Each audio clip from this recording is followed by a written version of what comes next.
Araba iko máa gbọ́dọ̀ wó. Aṣọ yẹ kó máa gbọ́dọ̀ gbé. Ìjì ayé kó máa gbọ́dọ̀ gbé lọ. Ìtàn ayé kó máa gbọ́dọ̀ pa ó.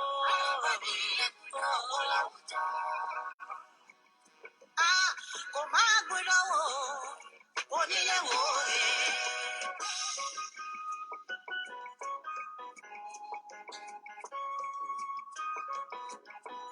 Ọlọ́gbọ́n ayé o, ẹ̀sùn mọ́ bí. Olóyè ayé ẹ má bá mi ká lọ. Ọmọ ìgbéyàwó ọ̀rọ̀ ilẹ̀ ẹnu mi. Mo ní igi là ń bẹ nígbò ìgbò. Ìgbò ìmọ̀ mi ìgbò lọ. Àràbà ìwà gbìyànjú kódó máa kó wa lárẹ́ lọ. Igi ayọ̀ wà lóhun tó máa fi ṣàràbà lóore. Oníwíwọ́ ní káràbà ìlọ́wọ́ láwùjọ igi. Onílé wò é. Kò máa gbọ́dọ̀ wò. Àràbà ní gbọ́dọ̀ wọ láwùjọ. Ṣọ́dá àbá ń sọ Fúlàní wọ̀nyí bó ṣe ń pa wá.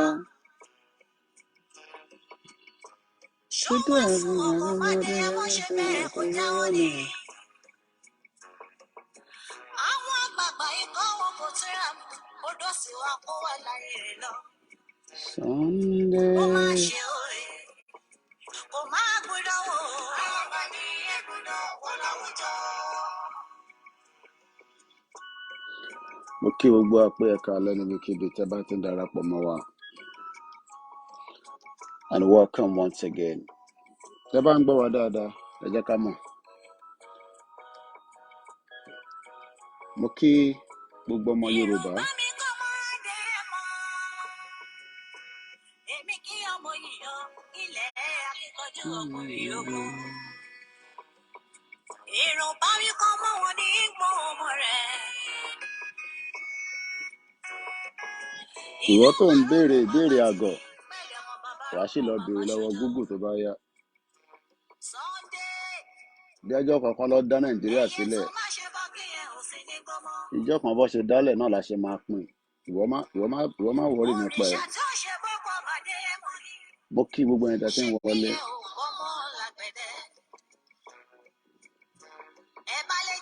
Báwo ni weekend ṣe ń lọ lọ́dọ̀ gbogbo yín? Ṣé ń lọ dáadáa?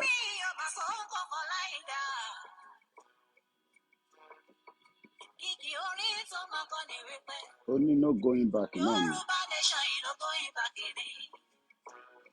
Dàbí rẹ̀ ṣọ̀wọ́n òye. Gbowó ṣá. Kò máa gbọ́dọ̀ wò. Kò máa gbọ́dọ̀ wò. Onílé wò òye. Ọmọ Yorùbá ẹ jẹ́ ká rórí. Ẹ kọ́ lẹ́lẹ́kan sí gbogbo àwọn èèyàn wa. Ọjọ́ wo ni wọ́n dalẹ̀ ìfẹ́ tán gangan? Àwọn kan sáré kó lè dára. Thank you so much. Nígbà tẹ́ ti ń gbọ́ mi tó bá ti clear dáadáa, lẹ́yìn tó orin bá wọlé tán, a máa mú orí àníyàn wa lọ. Mo kí gbogbo alẹ́ nǹkan sí pé Elédùmarè ọba àjọkẹ́ ayé àṣàkẹ́ ọ̀run tó ní pé ká máa dún tátátá, a máa dún ní gbogbo ìgbà náà ni. Ṣó dára kí dára ṣó ìwà lọ́kùn. Yorùbá ìrònú kẹ́ lọ fi mọ̀ ṣọ̀kan. Gbogbo. Ọ̀sà ló pọ̀ tán ìwà ká. Kò máa gbọ́dọ̀ wò. Àràbà ní gbọ́dọ̀ wọ láwùjọ.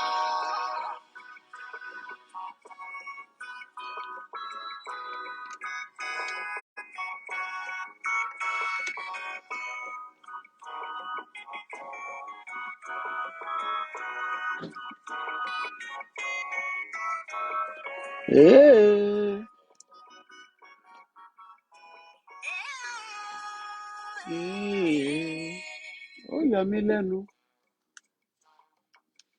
Ó yà mí lẹ́nu omi nù ń kọ́ mi. Báwọn kan ṣe dá sí i tán ní kò kàn wọ́n. Ìdí táwọn àgbààgbà ìtàn kò fi lè sòdodo. Ìjẹ́ ìmọ̀ pé táwọn ọmọ Yorùbá bá kú sílùú òyìnbó tó jẹ́ àwọn ọmọ olówó wá rú òkú wọn padà lọ sí Nàìjíríà àmọ́ kí ló ṣe sí gbogbo ilẹ̀ Yorùbá gangan náà. Mo kúkú ti sọ pé gbogbo wa àwáyé má lọ́kàn sí irọ́ ló pa gbogbo wa la máa kú. Ẹ káalẹ́ ẹ káàbọ̀ mo kí gbogbo yín tẹ́ tí ń gbórí wọlé lẹ́ẹ̀kọ̀ọ̀kan.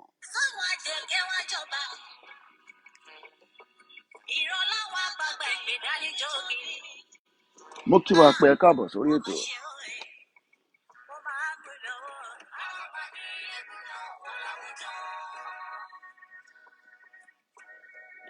Mo kí mùsùlùmí mo kí kìrìsìtẹ́nì mo kí àwọn oníṣẹ̀ṣe ẹ káàbọ̀ sórí ètò.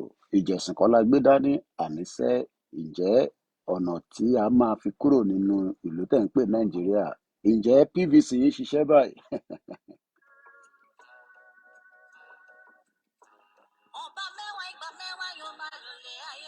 Bẹ́ẹ̀ ni.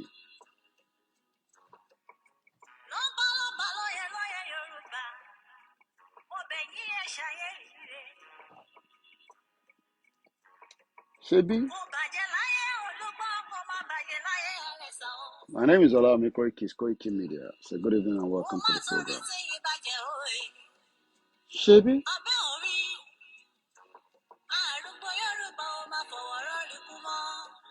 A máa lọ níjọ́ kan ó kù díẹ̀. Very good evening and welcome once again. Ṣebí?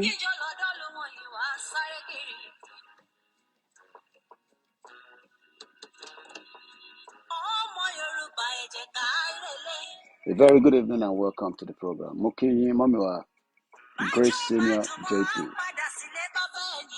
Àkópalẹ̀mọ́ ọ̀la. Ṣebí? Aago mọ́kànlá ló ṣẹ̀fẹ̀ lù. A dúpẹ́ fún gbogbo àwọn tí ẹ̀mí wọn wà nínú Yorùbá Nation àmọ́ wọ́n wo bí gbogbo ẹ̀ ṣe ń lọ pé níbo ló dé. Kò sódodo kan nínú Nàìjíríà.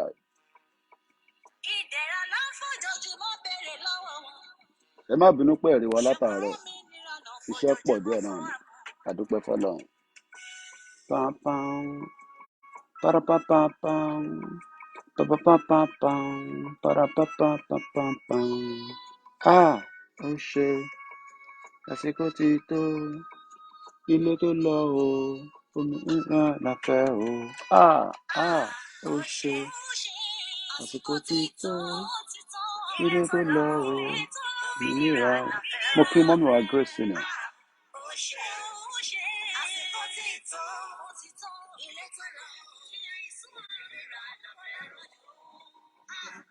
Mo kí ìyá wa Janet tí wọ́n ń bá wa fi orin ẹ̀mí gígùn àtàláfíà tí a fi ń bá eré Yorùbá Nation torí pé olúkálukú ló ní talent tèmi ń lò ó yàtọ̀ sí tí wọ́n máa lò. Bí wọ́n ti ṣe sọ ẹ̀dá kọ́kọ́ gbọ́lé náà.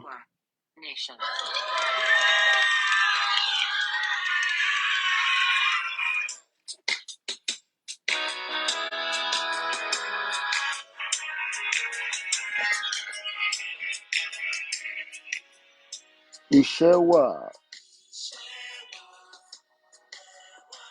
orílẹ̀-èdè kágbéga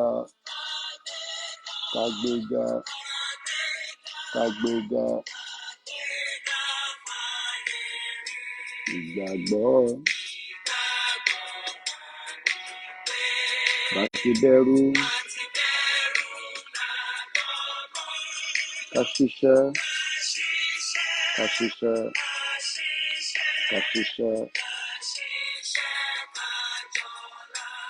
ìṣọ̀kan ìkẹjẹ́ tẹ̀síwájú ọ̀pọ̀ ire àtòhun ọmọ Oòduà bọ́ sí ipò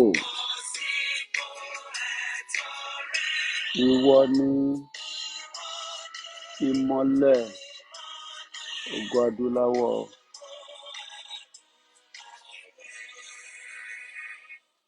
àwa ní ìmọ́lẹ̀ ògo adúláwọ̀. Mo mà tún wọlé dé. Wọ́n ní bíyàn bá dé tó bá kí ará ilé, á dàbí ẹni tí ó ń jọra ẹ̀ lójú. Ọlọ́run ọba tó dá mi kò ní jẹ́ kí n jọra mi lójú, nítorí pé ẹni bá ti jọra ẹ̀ lójú ó máa parun ni. Bí a ti ṣe ń sọ fún èèyàn wa pé ìtagbé dání yìí ò kì í ṣe eré. Ìtagbé dání in tó ní big impact in the lives of millions of people. Lótìítọ́ lódodo, mo fi ti kábíyèsí Elédùmarè. Bó bá jẹ́ ti Kìrìsìtẹ́nì ni, màá máa kí yín ní kíkí ọlá. Bó jẹ́ ti Mùsùlùmí, a máa kí yín náà dáadáa. Bó jẹ́ ti ẹ̀yin oníṣẹ̀ṣe, mo máa kí yín náà. Mo kí ìyá wa Tóyìn Ìgbẹ́sàn. Torí pé bá jẹ́ pé ti tẹ̀sìn, ẹ̀sìn mẹ́ta kọ́ ló wà láyé. Ẹ̀sìn tó ń bẹ láyé ní ibi tí làákàyè tèmi dé, tá bá ní ká máa kà á, ó ju 500 lọ. But olúkálukú ni Elédùmarè fún ní ihun tó jẹ́ ká máa lò láti máa fi ṣe kíni, láti fi ṣe ayé tọ̀dọ̀ tiwa náà. Ìwọ tó bá ń bú Kìrìsìtẹ́nì, a ní láti bú gbogbo wọn, nítorí pé understanding àwọn church tí wọ́n ń wá ìgbàlà. Ìgbàlà ń ṣe nígbà tí o bá dé heaven. Ẹ tẹ̀ jẹ́ ká kọ́kọ́ wá ìgbàlà sílẹ̀ Yorùbá náà. Ẹ jẹ́ á kéde ìgbàlà kí a lè ní ayé tá fẹ́ gbé. Ẹ ń kéde ìgbàlà fún wa pé ká wá re ibi tí a ti máa pàdé Jésù Kristi. Àmọ́ ibi ilé ayé tá wà nú ẹ̀ yìí, àìtẹ̀ tí ì rí ìgbàlà. Nítorí pé tó bá jẹ́ pé ìgbàlà wà nínú ilẹ̀ Yorùbá ni, gbogbo wa náà la máa rí. Mo kí ìyá wa Tèmítèmí, my aunty Gbémilékè. Mò ń yọ́rúkọ pé gbogbo yín náà ni mò ń kí wà láìtàláì súnmọ́ bí láìláìzílà wà. Bí ti ṣe ń kí ọkùnrin, mò ń kí ọmọdé, mo kí bàbá wa Táíwò. Ẹ rí i pé mò ń pè ní different angle ni. Gbogbo platform mi náà ni mo ti wà on. Ó dà pé ó kù Kóìkì torí Instagram. Ìyẹn náà máa gbórí wọlé, torí pé àrà tó bá wù wá náà la lè máa dá pẹ̀lú technology. Ọlọ́run ló fún wa pé ká máa lò ó. Mo máa ń lọ bẹ́ẹ̀, mo ń fi sọ fún èèyàn ọmọ Yorùbá pé bí a ti ṣe ní ẹ̀mí Ọlọ́run tó, ilẹ̀ Yorùbá ò tí ì ní ẹ̀mí ìdáríjì. Torí pé tá bá rí jẹ́ pé a ní ẹ̀mí ìdáríjì, àwọn tó jẹ́ lówó tó jẹ́ gbòógì ilẹ̀ Yorùbá, ìyẹn á tẹ̀ máa rò pé àwọn náà ní kú mọ́ ni. Àṣekú máa wọlé dé ńjọ́ kan, á kọ̀ rọra mú wọn lọ. Mo ò ní dárúkọ, but ẹ̀yin tẹ́ bá ní làákàyè, ẹ máa fi ẹ̀mí bá lọ pé ojoojúmọ́ lèèyàn ń kú.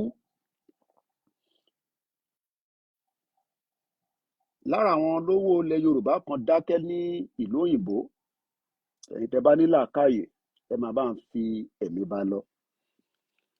À ń fi ikú yọ̀yàn lóòótọ́. Òkú yẹn nísìn á gbé dugudugudugudugu, ó di Ìjẹ̀bú Òde àbí ibì kan ní ọ̀nà ọbẹ̀, à lọ sin síbẹ̀. Ǹjẹ́ àwọn tẹ́ ẹ ronú pé ilẹ̀ tí wọ́n fẹ́ sin àwọn sí yẹn, ilẹ̀ yẹn ìdọ̀tí ni? Nítorí pé wọ́n ní lóòótọ́ ọwọ́ ronú ọjọ́ ọ̀la tèmi ronú sí nísìn.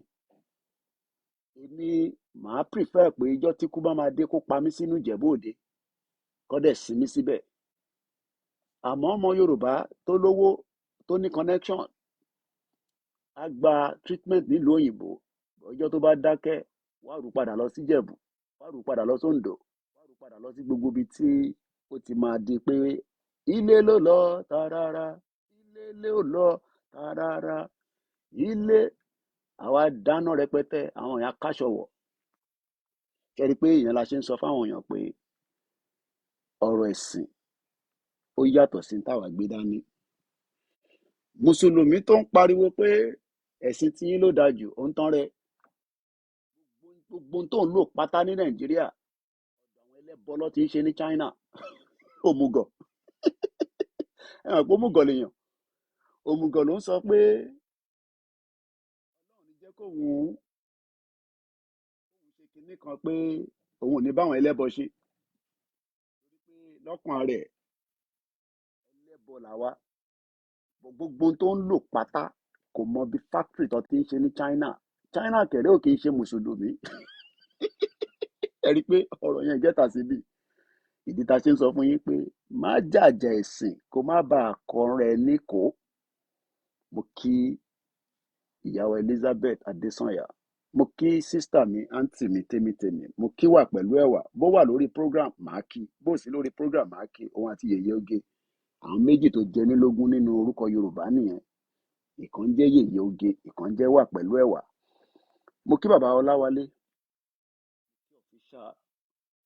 ẹ rí pé ẹ̀rí mi látàárọ̀ èmi náà ní tèmi náà ń dì pẹ̀lú.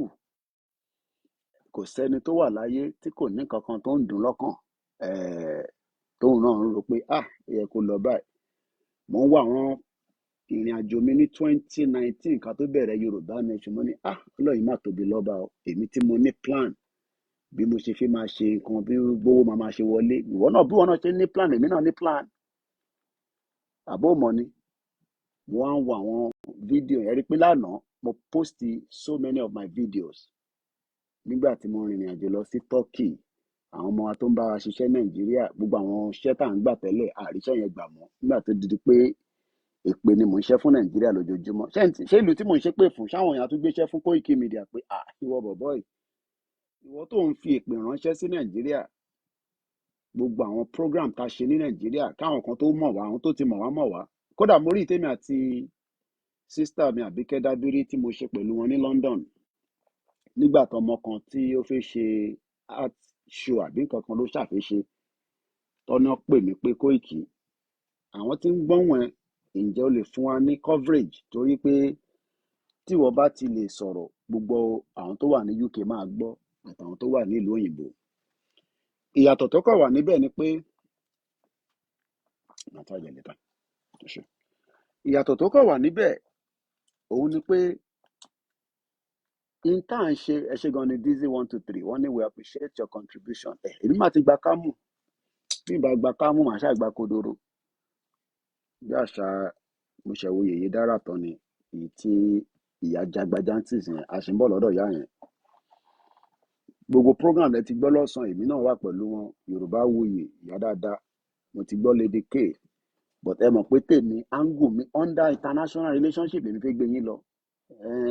Ìgbòho ní ṣe Yorùbá Nation mọ́, àsọdànù ọ̀rọ̀ nìyẹn. Èmi mo ṣe bẹ́ẹ̀. Mo ń dára ni. Àwọn ará ilé mi wò pé èwo ni bàbá yìí tó ń ṣe báyìí. So ìdí tẹ́ ẹ̀ ṣe rí mi bí ṣe sọ, bí nǹkan kan bá ṣe ń dúnyàn náà lọ́kàn, ìgbà míì èèyàn kọ́ lọ sí, mo kí ẹ̀gbọ́n mi ọmọ gbọ́ láwọn ọba ìyá wa Ṣẹ̀kínà tọmọ wù mí, mo ṣe ń kẹ́yìn yẹn wọn dáadáa, mo lè fi gbogbo èmi kí yín. Ní tọ́pìkì kankan jọ yóò ní the same topic náà là ń lò. I know one of Henry Fajemirokun house in Aldgate at the City of London. I was there once afternoon in 1986. It was very big. Wow. Henry Fajemirokun, ó náà kí mo gbórúkọ yẹn náà rí. Ọ̀pọ̀ bí àwọn olówó Yorùbá pọ̀ gan lábẹ́ ẹ̀ṣẹ̀, wọ́n gbádùn London yìí tó. Bí a torí London tì lọ́ máa ń mú ni, kò tẹ̀ yé mi. Ayọ̀mí Kúndámíjù, èèyàn ńlá. Wọ́n tẹ̀ ń sọ̀rọ̀ Tinubu náà ní Chicago lórí rédíò kan, yẹn sẹ́ndẹ̀ sí mi. Mo kúkú sọ pé mo hate Tinubu, mo bá kan náà àwọn àwọn olólùfẹ́ KOIKIMEDIA tí bá ní olólùfẹ́ kò dìgbà tí a bá náà fẹ́ra wa, mo ti níyàwó, mo ti lọ́mọ, ọwọ́ mi ti kún dáadáa. Bí bá tún ní mo fẹ́ àdìmọ́ wàhálà ni, èyí tí mo ní ẹ bá ń fàdúrà ràn wọ́n lọ́wọ́, kọ́lọ́run jẹ́ lè tọ́jú wọn. Mo wá ń wo gbogbo ìrìn àjò mi ní 2019, wọ́n á tún bira mi pé ọlọ́run má tóbi lọ́ba ọ̀, tó bá sọ pé mi ni màá jókòó pé àtẹ̀tí wa move torí àti travel ó difficult. Number one, kò tẹ̀ sówó tá a fi máa rìn káàkiri. Number three, tálámọ̀ tí ó wà lẹ́yìn odi àbí nínú ilé tó jẹ́ pé ti Kóìkì ló ń ṣọ́, pé ṣé ìwọ lẹ́nu ẹ gbọ́rọ̀, ìwọ lágbẹnusọ Ìgbòho. Ṣé rí gbogbo àwọn tí wọ́n ń sọ pé Ìgbòho tó àbá ẹ̀ tí ìdárúkọ Ìgbòho, bàámi tó dání orúkọ ẹ̀ ló ń jáwó. So ẹ fi àwọn sisters wa àwọn ti sọ̀rọ̀ lé lórí. Ṣé rí gbogbo area yẹn mi ò fi lọ síbẹ̀. Àná àwọn G7 wà ní Japan, kí ló ń sọ lèmi fi máa mọ tó ń sọ òmùgọ̀. Ọmọ àwọn tó ń pè ní G7 àwọn yẹn wà ní Japan nísìn. Kódà Amẹ́ríkà tó bọ́ǹbù Japan, gbogbo wa ti gbọ́ history yẹn rí. Amẹ́ríkà tún apologize nísìn, wọ́n sì máa wá apologize fáwa náà fún wàhálà tó dá sí wa lọ́rùn tí ayé wa fi lock. Ṣé ẹyẹ wá rẹ̀ yẹn oníṣẹ̀ṣe, kò síbi tí a fètì sí, nǹkan wa ní Elédùmarè ló fún wa. Ẹ má wá jẹ́ kí ó jẹ́ pé àwa àti àwọn mùsùlùmí àti kìrìsìtẹ́nì la máa bára wa jà, kò necessary. Ìta lè máa fi dára wa lẹ́kọ̀ọ́ pọ̀ rẹpẹtẹ, but tí mo rí bẹ̀ ni pé a ti fi priority tí ó wà nílẹ̀ àwa ń takora wa. Lótìítọ́ bíyàn bá wò ó, ṣé kò jẹ́ kí irú àwọn bàbá Adébóyè sọ̀rọ̀ nípa Yorùbá nation? Wọ́n ní láti sọ̀rọ̀, but àwọn náà wò pé gẹ́gẹ́ bí làákàyè tí Elédùmarè fáwọn náà àtẹni Ọlọ́run, torí mi gbọ́dọ̀ sọ pé wọ́n kì í ṣe ẹni Ọlọ́run, pé táwọn bá sọ níbi tí Tinubu fẹ́ ṣe president, ìjẹ́ kò ní dá wàhálà lẹ̀. Ọ̀ṣínbàjò wà níbẹ̀, wọ́n gbọ́dọ̀ protect interest ẹ̀, ọmọ wọn ni short man devil. So pé bàbá Adébóyè ò mọ̀ pa Yorùbá nation, ẹ̀tùtù ẹ̀dànù, ọmọ Yorùbá gidi ni wọ́n. Ṣé ìyá àdúrà White Garment Church wọ́n mọ̀ nípa ẹ̀? But yeah, Hiroshima in Japan was bombed by America. Joe Biden wà bẹ́ẹ̀ nísìn, ó ti lé rift, àbí ṣé rift ló ń pè, àbí ẹ̀yin tẹ́ gbọ́, ẹ̀yin ọmọ ìgbóyìnbó dáadáa, ẹ bá mi kọ́ síbẹ̀. Joe Biden ti lọ fi flower pé kọ́ má bínú pé àwọn làwọn bọ́ǹbù wọn. Ẹ bá fi dé Àjàní Àjàlá, mo kí ẹ gbogbo ẹ̀yin ti Libya. Bí ṣe ń kí gbogbo ẹ̀yin tí ẹ máa ń wò pé kí ni Kóìkì fẹ́ sọ, torí ẹlòmíì tèmi fẹ́ sọ yẹn gangan ló fẹ́ gbọ́, kò ń ṣe pé tí Yèyé Dára máa sọ, mo ti gbọ́ Yèyé Dára nísìnyí. Ṣé rí ìyá burúkú yẹn, Dúpẹ́ Onítìrì, ìyá yẹn ó máa padà wọlé ní wàhálà. Ọ̀rọ̀ ẹ̀kọ́ mo fẹ́ sọ nísìn, a máa sọ mọ́rọ̀ ni. Àwọn kan tí ní ká má sọ̀rọ̀ ẹ̀ mọ́, ẹ rí pé mo máa yọ lẹ́ẹ̀kan kan ni, but born bastard nìyá yẹn, gbogbo ẹni mo fi sọ. Mo ní tó bá dárúkọ mi tó ṣe program lọ́dọ̀ ṣó yẹ kó rí bẹ́ẹ̀, mo rí ṣó yẹ kó rí bẹ́ẹ̀ lọ́dọ̀ Owó TV illiterate. ìyá tẹ̀ máa sọ̀rọ̀ àmà á rò pé òun ní làákàyè, ẹ̀kọ́ tẹ̀kẹ́ sẹ́ǹdẹ̀ sí bloody illiterate gbogbo wọn pátápátá. So ọ̀sìn nínú standard ni àwọn tí ṣe yẹ kó rí bẹ́ẹ̀ tó mọ̀ tó ń lọ ní Japan ló ń sọ̀rọ̀ Yorùbá nation. À ń sọ̀rọ̀ àwọn ìlú tó jẹ́ pé kí la lè bá wọn sọ, kí la lè ṣe, ta lè tó dùn wọn ní strangle ní Nàìjíríà, ní anything tó máa fi gbọ́n ọ̀kan tá à ń sọ. Yeah, writ wọ́n lè writ lay down for remembrance ní Nagasaki. Àwọn ará Japan ti wà lẹ́wọ́ àárọ̀ báyìí, ìlú dáadáa, kọ́ ló ń jẹ́ kí èmi náà lè débẹ̀, kí n tẹ̀ ní correspondent kan tó máa bá mi ṣiṣẹ́ níbẹ̀, tá máa bá mi ṣò. Ìyẹn àwọn yẹn tún dájú UK lọ ní technology. Àwọn kan ní mo máa ń béèrè owó náà, wo BBC láàárọ̀ yìí nísìnyí, back and forth ló ń wọnú Japan, ló ń jáde, ló ń broadcast live láti bẹ̀, gbogbo CNN gbogbo wọn. Ṣé o rò pé kò ń wè mí náà bẹ́ẹ̀ ni pé kí Yorùbá nation bí àwọn G7 yẹn ṣe ń lọ, bá a ṣe náà ṣe Yorùbá nation, ó yẹ ká ní media tó máa tẹ̀lé wọn lọ lẹ́yìn. Wọ́n lè má jẹ́ ká wọlé síbi tó wà, but ní within the society níbẹ̀ a máa sọ Yorùbá nation. mo kí gbogbo àwọn Yorùbá one voice wọ́n pọ̀ ní Japan yẹn but ọ̀pọ̀ mo kí ìyàwó Táwàkálẹ̀ too. So a lot of mo kí ìyá tó bí mi lọ́mọ mo ìtìrí lógo ẹ̀ ká gbórí wọlé láìpẹ́ láì jìnnà. So kí ni mo fẹ́ fàyọ ń bẹ̀ ni pé ṣe rí ẹ̀sìn mẹ́tẹ̀ẹ̀ta tó wà nílẹ̀ Yorùbá ẹ má para yín kẹ má fúnra yín látàtà ọ̀rọ̀ ẹ̀sìn kan ló wà nílẹ̀ nísìn àní wọ́n ti hold ayé wa sí strangle. Hiroshima and Nagasaki in Japan August 4th 1945 1945 yẹn wọ́n ti fáwọn ní declaration àbí amalgamation ní 1914 ẹ bá mi yọ 1945 kúrò ní 1914 ìyẹn ara lé mi jẹ́ ní bá mú mi báyìí tí mò ń ṣe ikọ̀ mo kí gbogbo mọ̀lẹ́bí mi pátápátá nílé lóko mo kí àwọn tájọ lọ sí school during the Second World War ṣé Third World War máa wà World War 3 èmi ò lè sọ because in tí mò ń gbọ́ ní G7 lénìí mo rò pé ṣó yẹ kó rí bẹ́ẹ̀ understand tó ń lọ lọ́wọ́lọ́wọ́ àtàwọn ìjìlá tí Black Lion àbí Black Devil dẹ̀ ló pé rẹ̀ lẹ́ẹ̀kan sí mo kí ìyá tó bí mi lọ́mọ ní ọjọ́ tó gbé orí mi wá sáyé torí pé tó bá yẹ pé àwọn ìyá burúkú ni á ti ṣàn mí dànù ó yẹ yín ẹ ṣáà mọ bó ṣe ń lọ àwọn ìyá kan wà bó bá ṣe ń bí àwọn ọmọ yẹn báyìí wọ́n yọ dànù ni so irú èmi ò ní wá sáyé 31 years Mr. Clement àwọn yẹn máa ń fún mi lówó ní gbogbo ìgbà a máa ṣe fundraising kékeré kan emergency ni bọ̀ máa jẹ́ kẹ́ mọ̀ fún my own personal need but tó bá máa fi di ijọ́ Tuesday la máa mọ̀ torí pé bí ṣe sọ tí èèyàn bá ní nǹkan tó bá ń dùn yàn lọ́kàn tó bá sọ síta kéèyàn náà máa ní Koiki ìwọ náà bá dẹ̀ wá sọ̀rọ̀ Obama yẹ kó dé stage yẹn níbi tí wọ́n dé ìyẹn ò ní pé ká má fún ẹ̀ but níjọ́ Tuesday ó pẹ́ jù nìyẹn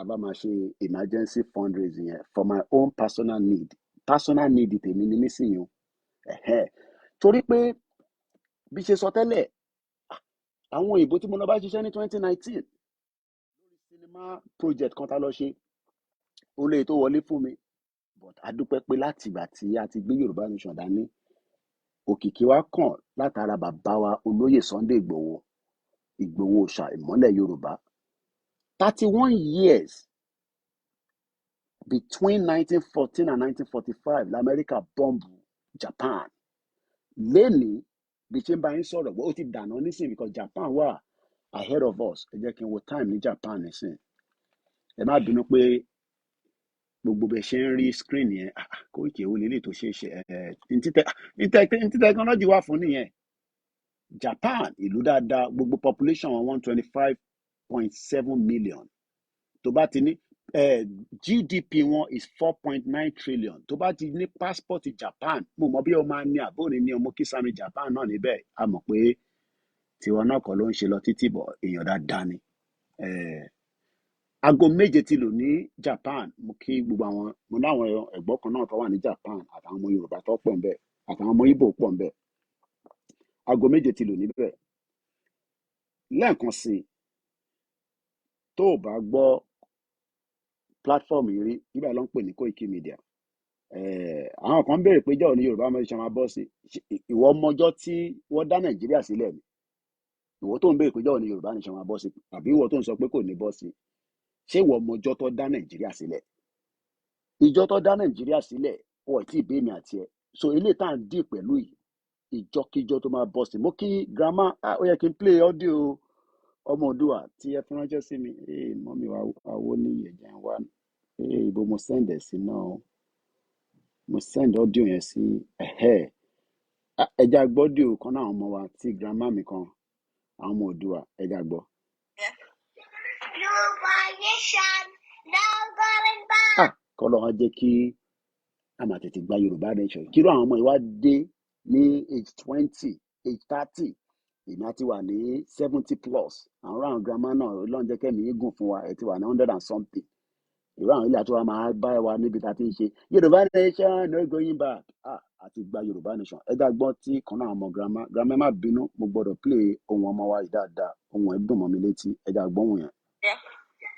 Yorùbá Nation no going back.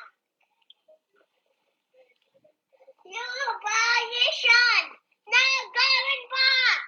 Èyí tẹ̀ ń gbọ́ voice ọmọ yìí èmi náà mọ age ẹ̀ bí age wo lẹ pé ọmọ yìí ẹ kàn bá mi kọ́mẹ́ǹtì síbẹ̀ gbogbo yín náà mọ̀ ká kọ́mẹ́ǹtì yín lọ́tún lọ́sì. Yoruba nation, no going back. Yoruba nation, no going back. ẹ wo voice tọmọ yẹn fi sọ̀rọ̀. Yorùbá nation no going back. Akeem Ademoke truth and question sọ pé ọmọ yẹn máa jẹ́ bíi 4 years old. ìjọ wo la wá fẹ́ dúró tí irú àwọn ọmọ yìí ìjà wa ń ronú àwọn ọmọ yìí èèyàn kan ní 3 years so in between 3 and 4. mo fẹ́ padà sí Japan orí G7 lèmi fẹ́ sọ̀rọ̀ lé lórí tẹ́wọ̀n pé èmi á máa sọ̀rọ̀ from the international side of things. èèyàn kan máa ní kò ní sógun à ń tanra wa ní bógun bá wà èèyàn á kú èèyàn máa kú ní ṣé gbogbo Japan ló kú ní 1945 ibi tí mo fẹ́ lò nìyẹn. èyí tẹ̀ ní ẹ ọlọ́run jà jagun èmi náà ń bẹ ọlọ́run kó má jà jagun grandmama ti fún wa ní èjì yẹn ọ̀nà ọmọ ọdún 4 ni ọlọ́run bá ń dúró ti ọmọ yẹn ẹ rán mi létí ká tó play ọdẹ ọmọ yẹn ká tó lọ Mr. Oseni kí ló dé ọmọ yẹn ò tí pé 7 bọ́ ọlọ́run á fún lẹ́mìí gúngùn á tún ṣe ju grandma lọ tí èèyàn gbọ́dọ̀ máa gbàdúrà kọ́ ọmọ yẹn ṣe jù yàn lọ ni bí ti ṣe sọ by Tuesday ẹ bá ń fi sínú diary yìí we might do just a quick emergency fund fún personal need mi so tá a bá ti accept bẹ́ẹ̀ Tuesday ẹ kọ́kọ́ sínú diary yìí lágbára Ọlọ́run.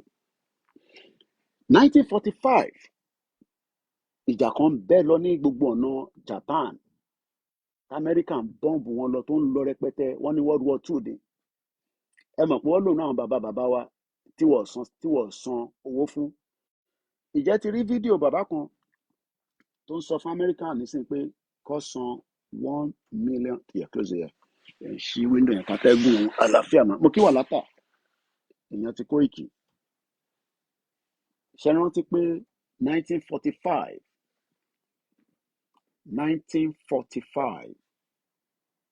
the Second World War bọ̀ lẹ́ni Japan tún dìde padà ta ló lè imagine pé Japan tí ó bá Amẹ́ríkà jà tí ìjà ń lọ rẹpẹtẹ ta ló lè sọ pé $3 million ni wọ́n ní kíyàn kankan kọ́ sọ fún gbogbo ẹrú tó lò nítorí àwọn Nigerians àwọn bàbá wa wọ́n lò wọ́n fi jà wọn ìjà kan ṣé ẹ̀ ń gbọ́ mi dáadáa ní tẹ́wà lórí Kóìkì airport ni mò ń lò mo mọ̀ bí kí n release ẹ̀ kí n yọ nísìn so that ẹ̀kọ́ ẹ̀ mọ̀ bí airport yẹn ṣe máa last sí ìtẹ̀mọ́ ibi tó wà gbọ̀nsẹ̀ gadget ti pọ̀ jù lọ́n kó ṣàánú wa but tẹ́ bá ṣe ń gbọ́ mi for now Ayọ̀míkún ṣó ń gbọ́ mi dáadáa please. mo kí gbogbo àwọn Koiki Media team tẹ́ bá ń gbọ́ Koiki níbí Koiki lọ́hùn Koiki Media Koiki Media Koiki Media Koiki Media kò ń ṣe mí ẹja gbélé. Nonsense, homelessness and all this other garbage y'all talk about, police violence and all this stuff, don't nobody care about that. Don't nobody real care about that. We care about our reparations. nísòrò bàbá yìí nísòrò ariwo tó ń pa yẹn nísòrò mọ̀ ń bọ̀. arákùnrin tẹ́ fẹ́ gbọ́ yìí mo mọ̀ bí tó ti ń sọ̀rọ̀ yìí bí alamẹ́ríkà ni bí a Yúróòpù ni ó ṣàn sọ pé mo mọ̀ọ́mọ̀ lo òyìnbó mo máa ń sọ pé mọ̀ sí mi doesn't like me to be using the word ó ti yẹn mo tún fẹ́ pè lédè yẹn so tàbá ní ká ṣàyàn gbé fún òyìnbó padà sí English mo sì mi tó bá ń gbọ́ broadcast mi tó bá ti gbọ́ máa ń pè mí pé àwọn ti wọ́n mi pé kí n máa sọ pé àwọn oyè yín pé mo lè máa sọ pé àwọn òyìnbó but kí n máa pè wọ́n ní orúkọ Gẹ̀ẹ́sì yẹn she doesn't like it at all mo dẹ̀ nífẹ̀ẹ́ ìyá mi gan so tó bá mi sọ̀rọ̀ máa ń gbọ́ mo mọ bí tárákùnrin ti ń sọ̀rọ̀ ẹ tó bá dẹ̀ fi pé Kóìkì bí alálẹ̀ náà ni ká máa bẹ̀rẹ̀ sí í ṣe ìrànlọ́wọ́ yẹn kó má lọ létí jù kò matter but like I said my own personal need èyí tí n bá jáde tí n bá sọ wọn Kóìkì ò bá dẹ̀ ti sọ fún wa náà kò ń ṣe bí irú wọ níbi tó sọ̀rọ̀ Yorùbá Nation Day òkè Amẹ́ríkà ló ti sọ ṣégan Mr. Fab Waris Jinadu òun mọ̀ nípa trade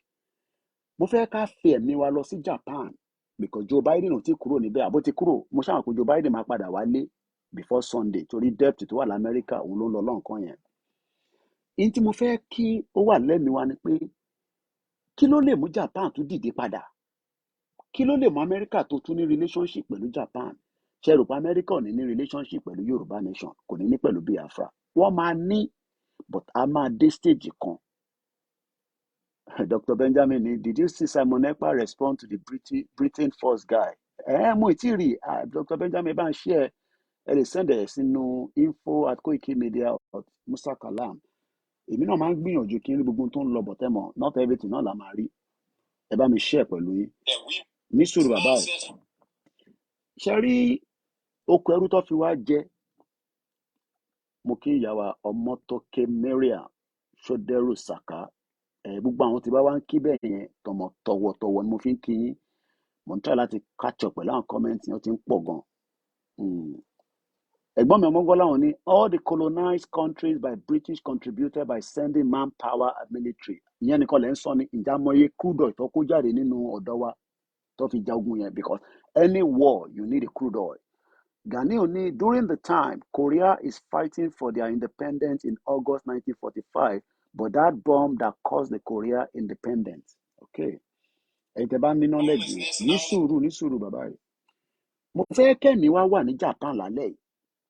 Mo sọ lẹ́ẹ̀kan pé GRP ní GRP mo fẹ́ sọ di Gbọ́láhàn àti Lagos governor yẹn. Ti gbogbo wọn ti lulẹ̀ bẹ́ńbẹ́ń. PVC ò ṣiṣẹ́ mọ́ báyìí, ìjà ló fẹ́ dì báyìí nísìn. Mo kí Mr. Isiaq Adéyẹmí. Mo kí gbogbo ẹ̀yin olólùfẹ́ wa lọ́tùn lósì. Ẹ̀yin tèmi lórí Mixlr àbí mo gbàgbé ni láíláí. Àjọ lẹ̀pọ̀ ni. Wàláì, a lẹ̀pọ̀, mo jẹ́rìí. Bí gbogbo èèyàn bá sí ń bẹ̀, kò ń ṣe bíi ti comrade plan B. Ó ní no light, no security, no road. All we have is greedy and injustice. Naija must fall to pieces. Mo jẹ́rìí ẹ̀. Èèyàn Kóìkì. Èmi náà ń wúra mi lórí TV mi báyìí. Èmi gan-an ń bùkà bí orí bí ṣe rí. Mo kí gbogbo ẹlẹ́ǹkan sí. Ẹja àgbọn tí màá sọ. Ó ní police violence. Bó ṣe ń violent àwa náà. I want our mind to be in Japan. So those of us that are thinking that Yoruba people will not be great, just put your mind in Japan. Then ìyá mi gbé mi lékè bọ̀bọ̀ Kóìkì tó dé tie black, white and suit. Ẹja gbélé mú bọ̀. Ó ní ọ̀rọ̀ ọlọ́pàá kọ́ ló wà nílẹ̀, àní gbogbo gbèsè tẹ́ jẹ́ ẹ lu àwọn èèyàn fún ẹrú. Do you know how many of our great grandfather was working for British America, in West Indies for free? So ẹ̀gbọ́n tarakùnrin sọ. So ìjà tá à ń jà is for the future. Ọmọ Bakago mo kí yín. Care about our reparations. Ó ní reparation kí ló ń pè bẹ́ẹ̀ òyìnbó yẹn ti pọ̀ jù. Wàrí ìjìnàjò ní US debt is silent àbí ó ń sílìn dẹ́ni bẹ́ẹ̀ ni. Waris mo like Waris gan. Mo mọ̀ bí economics ló ṣe ni bí accountant. Ó máa ń lọ gbogbo láti jọ́ ta ti bẹ̀rẹ̀ Yorùbá nation kò dẹ̀ kúrò lẹ́yìn wa. So àwọn kan ti kúrò lẹ́yìn wa báyìí nísìnyí, but wọ́n lè má fi gbọ́ Kóìkì. Wọ́n wà lábẹ́ ètò yìí o. But àti comment àwọn táwọn wá comment wọ́n ti mọ̀ pé ti rí wọn lọ́dọ̀ ṣọ́ ẹ kórí bẹ̀rẹ̀ tó ti bú gbogbo wa. Even àwọn grandma kan ó yà mí lẹ́nu. Gbogbo àjọ wà ní one family. Ìyá onídọ̀tí dé. Ó náà gba country. Ó gba country táwọn G7 tẹ̀ mọ́ tó ń pè ní Yorùbá nation as a country. Kò ṣe pé wọ́n mọ Yorùbá people, but G7 ò mọ tó ń pè ní Yorùbá nation. Ṣẹ́rí wọ̀ tó wà nílé ò mọ tó ń pè ní international relationship. Wọ́n náà ti gba country. G7 wà ní Japan nísìn. Tó bá yẹ pa ti bẹ̀rẹ̀ sí ń para wa ta ti ń bọ́ǹbù ara wa nísàlẹ̀. Ṣé o mọ̀ pé gbogbo G7 yẹn wọ́n ní rí nǹkan kan ṣe Nàìjíríà? Àbọ̀ mọ̀ pé wọ́n ní relationship pẹ̀lú Nàìjíríà? Ní sùúrù bọ̀bọ̀ yìí. Ṣé o mọ̀ pé G7 tó ń rí yẹn, tá a bá lọ́kẹ̀ pọn G7 ní Nàìjíríà, kí yá lọ́ máa bá wa sọ sí tó wà nílẹ̀. Àwọn gangan ló ń pè ní super power, but wọ́n lè má lo ti Russia. Àwọn ọ̀dásẹ́jà tó ń lọ Russia fúnra rẹ̀ bá super power ni. Ìjà tó dẹ̀ ń lọ ní Ukraine yẹn nísìn, pé kò ní fẹ́ tó World War III, ó kù díẹ̀ ni, because wọ́n ti approve pé kí wọ́n train àwọn fighter jets. Ibi tó ṣe láti jókòó sórí program yìí báyìí ní ẹjọ́ ibà ló ti máa gbọ́ in tó ń lọ ní international kìíní kò fọ̀rọ̀ àṣírí tí ìṣòro ẹ̀kọ́ rí bí ẹ̀ ń ṣe sílẹ̀. Ó lọ sọ́dọ̀ Wo TV. Ó rà pé gbogbo àwọn tó wo Wo TV ẹgbà tí mo lọ wo page yẹn pọ̀ ju 34 lọ. Nígbà míì táwọn yẹn ó wá padà sórí program ẹ̀ wọ́n wá hélẹ̀ ó ti lọ bú bàbá Akíntóyè níbẹ̀ ó ti lọ bú Ìgbòho níbẹ̀ òmùgọ̀. They are just bloody, what ní kí n máa pè wọ́n ní illiterate because èmi náà ti ń gbọ́ French mo they are just nonentical, they don't understand anything. Àwọn gba country níbo lẹ gbà sí àdúgbò sójú ẹlẹ́gbàá ló gbà sí nàbí òkòkò Michael. Do you know what is going on in the world? Ẹlòmíì ò mọ tó ń lọ láyé o ṣe kó rí bẹ́ẹ̀ kò mọ international tó ń lọ láyé ó kàn gbọ́ ká kàn ṣe Yorùbá nation wọ́n kàn wọnú ẹ̀. They don't even understand how the world works. Ṣé máa pariwo jẹ́ àwọn ọmọ òdua ti sùn sí yàrá kejì. They don't understand what it means, when we call international relationship. Àfìgbà country tá a bá ti fọ́ ẹpọ̀n wọn nísàlẹ̀, oyè yín ẹpọ̀n yẹn a lè fọ́ anyhow. Ẹpọ̀n yẹn tó bá ti lè fọ́ báyìí, ọ̀tọ̀ ọmọ ti tán nìyẹn. World War III don start be that. Wọ́n ti sọ nísìn ní Japan pé kó train ní àwọn fighter jet Ukraine. Ó mọ̀ pé jáde ti ń lọ sí another, ó ti ń lọ sí scale mi nìyẹn.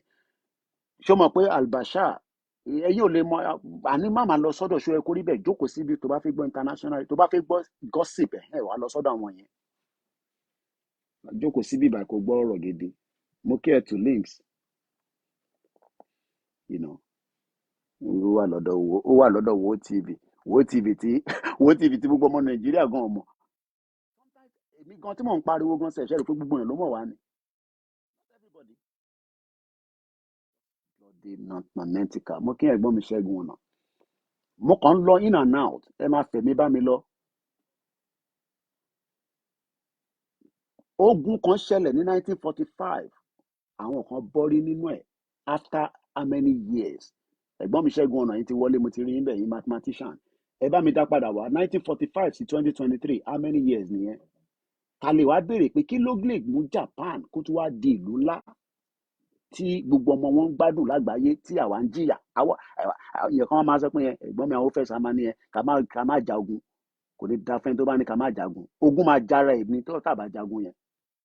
Àní jákèmí 79 years ago àbí 78 ẹ ṣe gan ni àwọn mathematician mi ti dé. Bẹ́ẹ̀ ni ó fẹ́ gbọ́ current news ó ń lọ sọ́dọ̀ ṣó ẹ kó rí bẹ́ẹ̀ níbo ló ti fẹ́ gbọ́. Ó lọ sọ́dọ̀ wo TV inú ẹ̀ dẹ̀ ń dùn ó ti lọ bá CNN sọ̀rọ̀. Oh my God. Àti wọ one chance.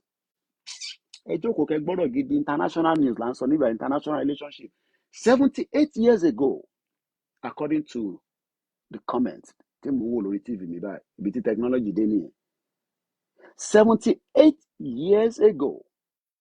Àkíngbà míyàn kan fi wọlé lórí request lórí Instagram àwọn àṣeyàn níbi báyìí má bínú kò sì tẹ̀sí lálẹ́ ìta tẹ̀ máa ṣe. Grandma Felicia àjàgbé nígbà tí inú mi ò kí ń lọ sílẹ̀ kò kí ń dáadáa.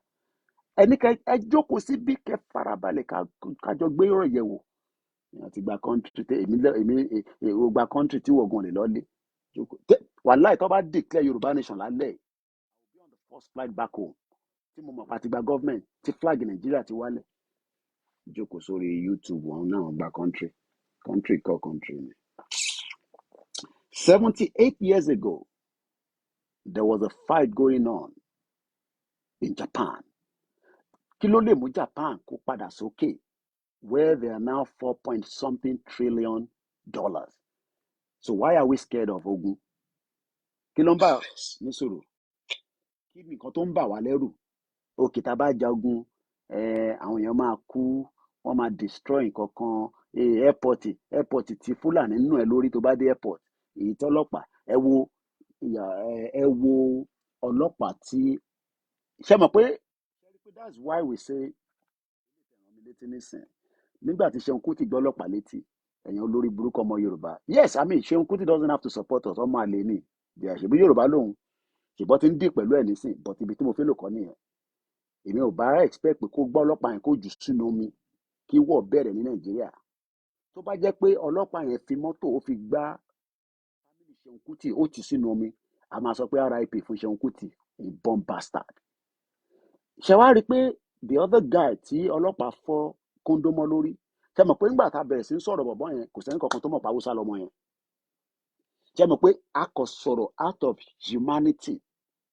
Mọ́mí mi grandma Grace JP ṣe ń tẹ̀lé mi pẹ̀lú ọ̀rọ̀ tí mò ń sọ yìí mọ́mí mo fẹ́ kẹ́ farabalẹ̀ kẹ́ gbọ́ ọ̀rọ̀ bíbà ká tó tún padà sí Japan ẹ̀mí lálẹ́ Japan ni kó wà ẹ yẹ ká kọ̀ padà sọ̀rọ̀ Ṣeun Kútì ò ní láti tẹ̀lé wa nǹkan wọn ló sọ̀rọ̀ gan nígbà tá a lọ sí gọ̀gàn tó ní màálù náà dà ṣe kinní kan ṣàfihàn wọn ní kódà gbà tí Tony Nnamdi wá sọ̀rọ̀ nínú kinní wọn èmi dẹ̀ lọ sí celebration yẹn rí èmi tí ń lọ Nàìjíríà kò ń ṣe léèmí I was in celebration mo rántí yẹ́ ẹ̀yẹn mọ́ bọ̀ ibi tí mo fẹ́ lò kọ́ nìyẹn ṣé mọ̀ pé nígbà tí incident Ṣeun Kútì ṣẹlẹ̀ everybody was castigating him blah blah blah kinní kan mọ́ ní no even if you disagree with Yorùbá nation it doesn't matter ọmọ Yorùbá ni àkọ́kọ́ gbọ́dọ̀ sọ pé nationalist Yorùbá come first Adéyínká grandson bó ṣe wà ní prison yẹn I'm not happy because Britain ló dá wàhálà sílẹ̀ tí Adéyínká grandson fi wà ní prison because if Yorùbá was Yorùbá kingdom Adéyínká grandson will not be in UK I will not be in UK ó wá bẹ́tà kí mi àti Adéyínká grandson kájọ máa square out as under politics ni mo mìíràn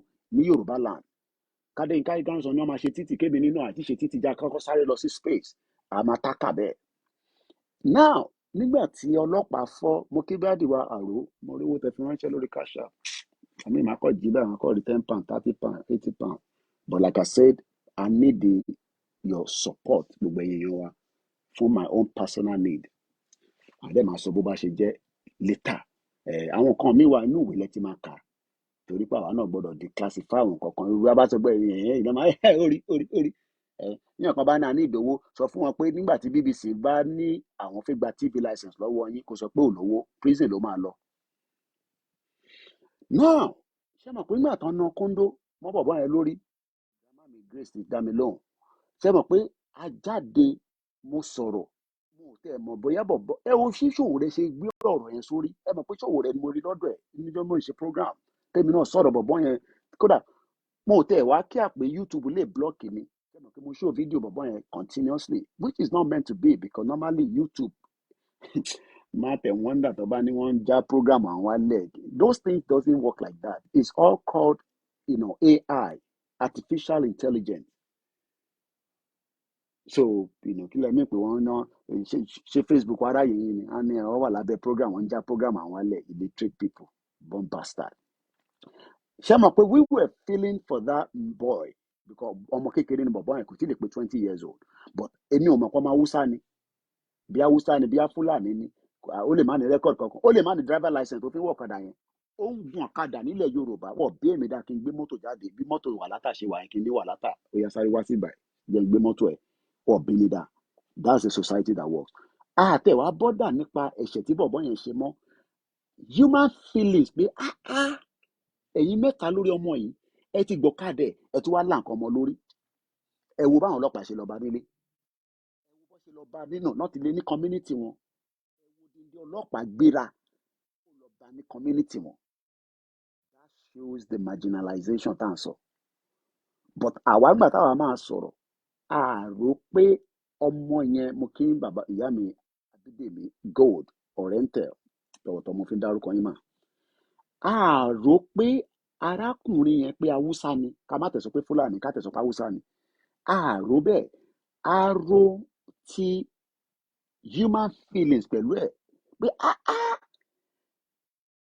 inú oòrùn ẹwọ ẹ̀jẹ̀ yẹn bó ṣe ń gush ẹ̀rí pẹ́jẹ̀ yẹn fresh kò kàn ṣe é mu ni ṣe mẹ̀jẹ̀mẹ̀jẹ̀ we were feeling for that boy later on táwa ṣe realize pé so it's even an house definitely ó ti commit offence ní Lagos State I'm very perfectly sure lára àwọn tó kó dé láti Kano ó lè jẹ́ láti Niger we don't know because nobody has no data but we know that the guy is a northerner but because we Yorùbá aranta ṣe sọ pé a máa fi tiwa sílẹ̀ a fi Ṣeun Kútì sílẹ̀ a fẹ́ lè condemn ẹ̀ àwa gbé ti even though Ṣòwòrẹ́ have never left Ṣeun Kútì he has been with him but àwa fi tiwa sílẹ̀ àwọn kan ní ẹ Koiki ẹ shut up can you slap police in UK mo ní no I cannot slap police in UK because I live in a society that works that's why we found Ike Ekéremadu guilty and we sent him to prison bẹ́ẹ̀mi náà bá ṣẹ̀ nílùú yìí nítorí máa ṣe fẹ́mi náà nìyẹn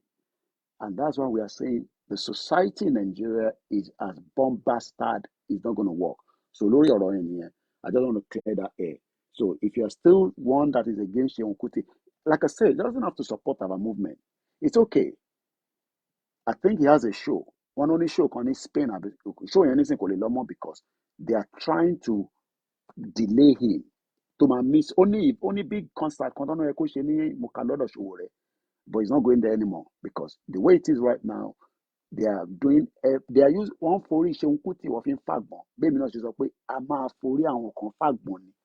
Let's go back to Japan. Yes, hypocrisy ló máa pa gbogbo àwọn Yorùbá bẹ́ẹ̀ ni maize is good, not everybody but majority. Yeah, a lè ní sùúrù bọ̀bọ̀ yìí. I mean, a lè sọ pé àwọn ọmọ Igbo inú wọn ń dùn. The Biafra full call, but those bomb bastard obedient think that they can go and bring Peter Obi to come and rule over us. Kò ní dá fún gbogbo yín. Not that I support Tinubu, but none of them are all good. I've never support and I'll never endorse Tinubu. Gbogbo ìtẹ̀dẹ̀ ń sọ lórí ti Ìgbòho pé bàbá ẹ rí pé mi ò fi sọ̀rọ̀ lọ sí area because èmi ti kọjá stage yẹn. Mo filẹ̀ fáwọn tó lè treat case yẹn. Mo dẹ̀ rí pé my beautiful sister Yorùbáwòye ó treat ẹ̀ dáadáa. Mo gbọ́ ṣe ẹ kórí bẹ́ẹ̀ náà ó dà pé Yèyé Dára ò jáde lálẹ́ so I'm sure òun náà máa bá treat ẹ̀ dáadáa. But tí ìyá onídọ̀tí tẹ́ ń pè ní Dúpẹ́ ni mo Dúpẹ́ ní tìrì gbogbo ẹni tẹ́ ń náà support ẹ̀ bomb bastard ni gbogbo yín ṣe bí operation ìlú ṣe operate ní Dúpẹ́ ní tìrì ṣe ń sọ ló ṣe ń ṣe yẹn. Tá à ń sọ fún yín pé ẹ jẹ́ ká tọ̀ síbì kan kí gbogbo ẹ̀ kó ṣí sójú kan. Mo gbọ́ díẹ̀ náà ni mo kàn gbọ́. Èmi máa ń káàkiri máa lọ ń gbọ́ wọn. Àti tẹ́ni lọ́mọdé gbogbo wọn ni máa lọ ń gbọ́ máa kọ́ snip view ní nǹkan fi kí ló ń sọ. Gbogbo wọn snip view máa lọ ń gbọ́ wọn. Ẹ̀gbọ́n kan wà olórí burúkú ẹ̀gbọ́n àwọn ẹ̀gbọ́n òṣì ẹ̀yin ẹlẹ́pọ̀n búlù èyí tí ẹ̀pẹ̀pọ̀n yìí ti jò tán mo kí mọ́mì mi bí sí má pọ̀njọ́ ọlá kó tó gbórúkọ yín lọ sókè mo kí dáadáa.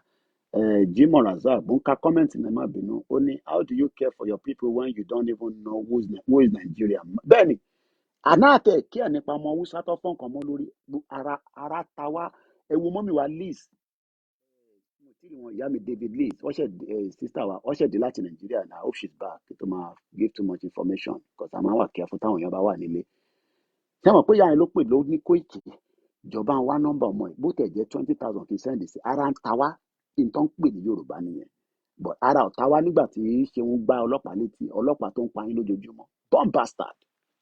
Ẹ jókòó kẹ́ farabalẹ̀ kẹ́ gbọ́ ọ̀rọ̀ gidi àwọn òyìnbó ajáde ká máa sọ èmi mo ń follow Japan yẹn látàárọ̀ báyìí ara òtútù mú mi mo lè ṣe sáré de pé ó jẹ́ pé ibi tí mo ní owó ni ó yẹ kí n tẹ̀lé wọn máa lọ Japan yẹn ni màá kọ́ ra tíkẹ́ẹ̀tì ni màá máa lọ ni because ibi tẹ́ ti máa rí network láti push ọ̀rọ̀ Yorùbá nation nìyẹn. Wọ́n ní ká kọ̀ jókòó sórí social media èèyàn mélòó là ń bá sọ̀rọ̀ níbí wà nísìn ẹ jẹ́ ń lọ Japan kí n kàn ná flag Yorùbá kí network kọ́kọ́ tẹ̀ sọ pé òun fi interview mi nǹkan pè ní journalism ni ẹ máa sáré kiri ìwọ náà máa lé wọn mú ni tí o mọ̀ pé bí Japan rẹ ṣe wà o mọ̀ pé àwọn olówó kan máa gbé wọn máa gbé private jet wọn máa tẹ̀lé àwọn politicians yẹn. Ìyá mi Ìyábọ̀ Olúbùnmi bẹ́yìn ò sí pẹ̀lú mi irọ́ ni mo pa bílẹ̀ bá aṣọ àjọ wà ń bèbà ẹni bẹ́ẹ̀ ni grammar comfort humanity matter first ẹ sọ pé kìnìún kan ẹ jẹ́ máa bẹ́ tó yẹn lọ. So mo fẹ́ play fídíò kan tí bọ̀bọ́ yẹn ní Amẹ́ríkà ti jẹ gbèsè kó dá $1 million padà. Mo fẹ́ sọ̀rọ̀ nípa àwọn slave trade náà díẹ̀ àmọ́ bí program yẹn ṣe máa lọ lálẹ́ but we're gonna try our best. Mo kí ìyá wa Táwàkálítù Bọ́lá ẹ já gbọ́ fídíò ní bọ̀ ọ́díò lẹ́yìn máa fi gbọ́. Homelessness and all this other garbage y'all talk about, police violence and all this stuff, don't nobody care about that. Don't nobody real care about that. We care about our reparations. And we have to put white people on notice that we want our reparations. Mọ̀mísí mi ò fẹ́ kémi máa lo òyìnbó W yẹn so òyìnbó ni mọ̀mísí máa fẹ́ kí n lò so ó ń sọ pé àwọn òyìnbó láti sanwó fún wa padà ẹ lo gbogbo àwọn bàbá wa ẹ lò wọ́n tẹ̀ sanwó ẹ gbọ́dọ̀ san $1 million ẹ jágbọ́n tó sọ tán. Our foreparents and us, we didn't work for free and underpaid and all this nonsense, and the white folks get away with it. Wọ́n fi build gbogbo economy gbogbo àgbáyé àwọn ń sọ̀rọ̀ climate change nísìn wọ́n ń sọ̀rọ̀ kìíní àwọn wá ń pera wọn ní G7 ta ló sọ pé àwa Yorùbá náà lè wà lára G7 ìjẹ́ wọn ronú lọ bẹ́ẹ̀ ǹjẹ́ wọ́n ti ronú pé Yorùbá náà gbọ́dọ̀ wà lára G7 yẹn tá a bá dẹ̀ sí pẹ̀lú G7 ká lọ join Russia àbí káwa náà set up tiwa. Ìyá mi gbórí wọlé ìyá dáadáa yàrá àlùbáríkà ti send the signal sí pé lóde mo ti gbúrò ilé ní àlàáfíà dẹ̀lẹ́wà ìyá tó ẹmọye tó cost àwa ẹmọye tó cost mọ̀ sí mi àbí mo wà tí mo sì ń fi lọ bẹ̀rẹ̀ ṣé mo wá tọrọ owó níbí báyìí ẹ̀yìn mo ṣe sọ pé emergency fundraising kan láti wáyé fún Koiki personal need níjọ́ tí ó pẹ́ jù Tuesday la máa ṣe ó pẹ́ jù ní ẹ bá mi fi sínú wàhálà olórí ẹbí nìyẹn bí bá pè lálẹ́ ní tó ń padà bọ̀ bílẹ̀ ṣe ṣútó ètí bá ní wàhálà máa bọ̀ nílé mi nísinsìnyí ó máa gbé mọ́tò ó drive ju kí ló dálẹ̀ lọ èèyàn Kóìkì mo kí gbogbo yín àní tó bá fẹ́ gbọ́ international relationship news tó ń lọ bẹ́ẹ̀ ni trust and question ní òyìnbó must pay ṣe mọ̀ pé níta Abíọ́lá fẹ́ ṣe nìyẹn ṣekúṣẹyẹ máa make sure pé wọ́n gba gbogbo owó yẹn padà mo sọ fún mo sọ pé mo ní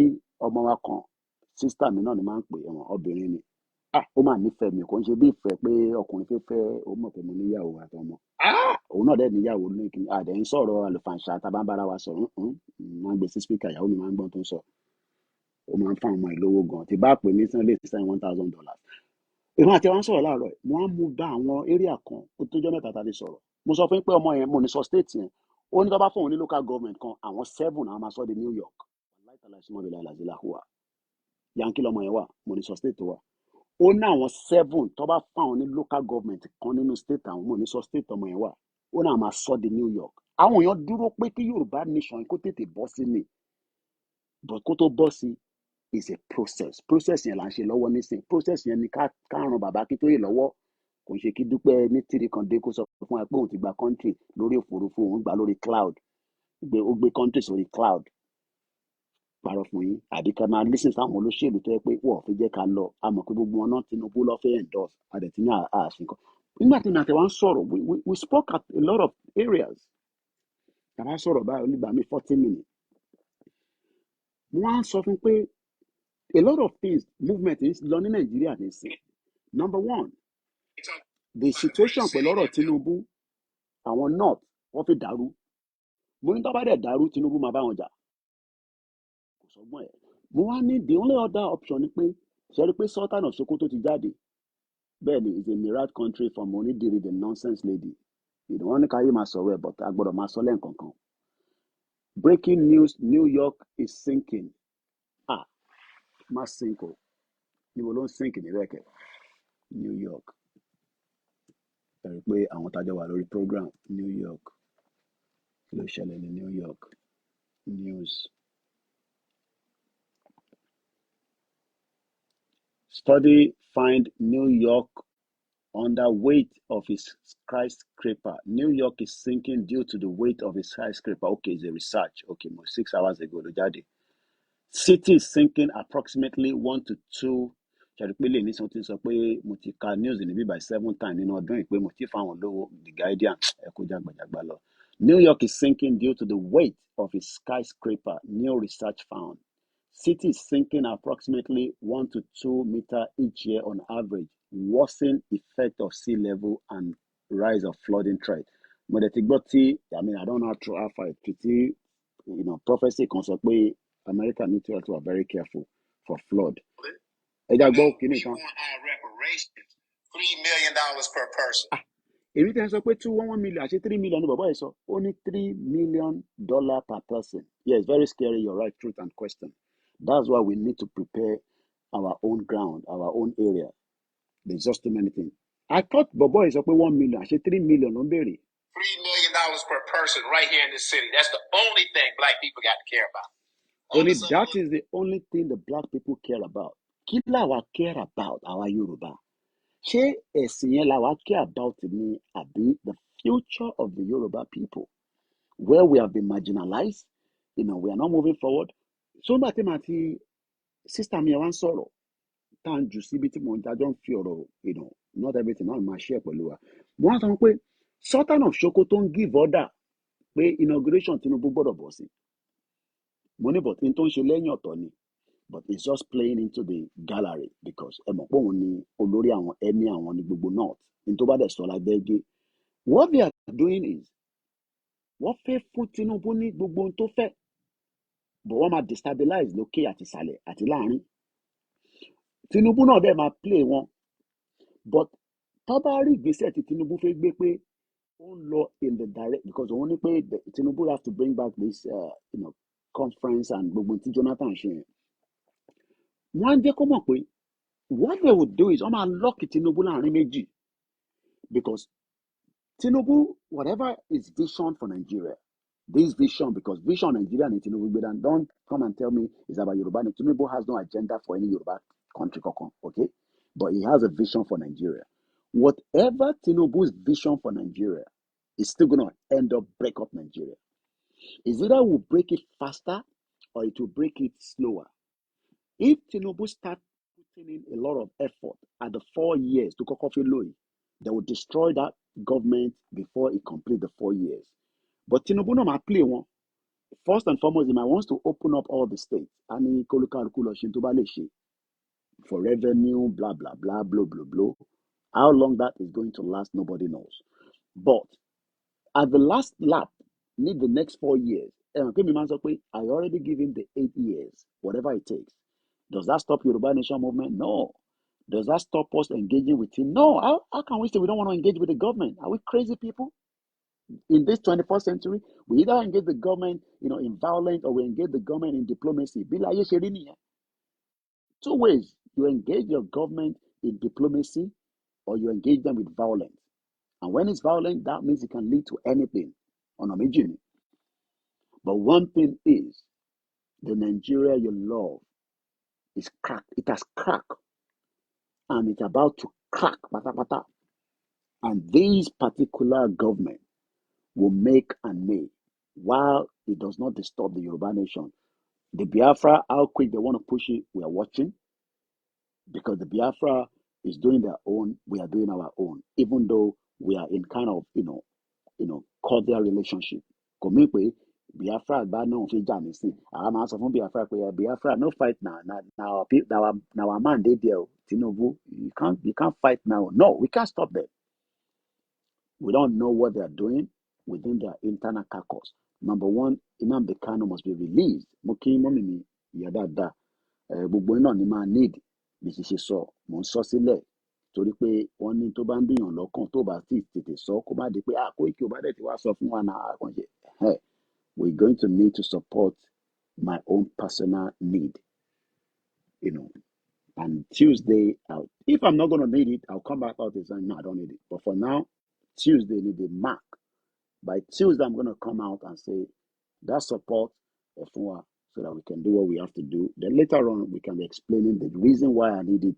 I'm not going to give all the reason, because if I give reason, then people will say, Yellow Mama fi blog. Toba fi pe mo fowó fe fi blog, matter. BBC, TV license, ministry, but it's on my women local court, order for many community service. So mommy me abe gbogbo yin ẹ lọ máa gbáradì fún ọmọ yín KOIKIMEDIA by Tuesday. Let's come back. A ṣe ń sọ̀rọ̀ lórí Japan.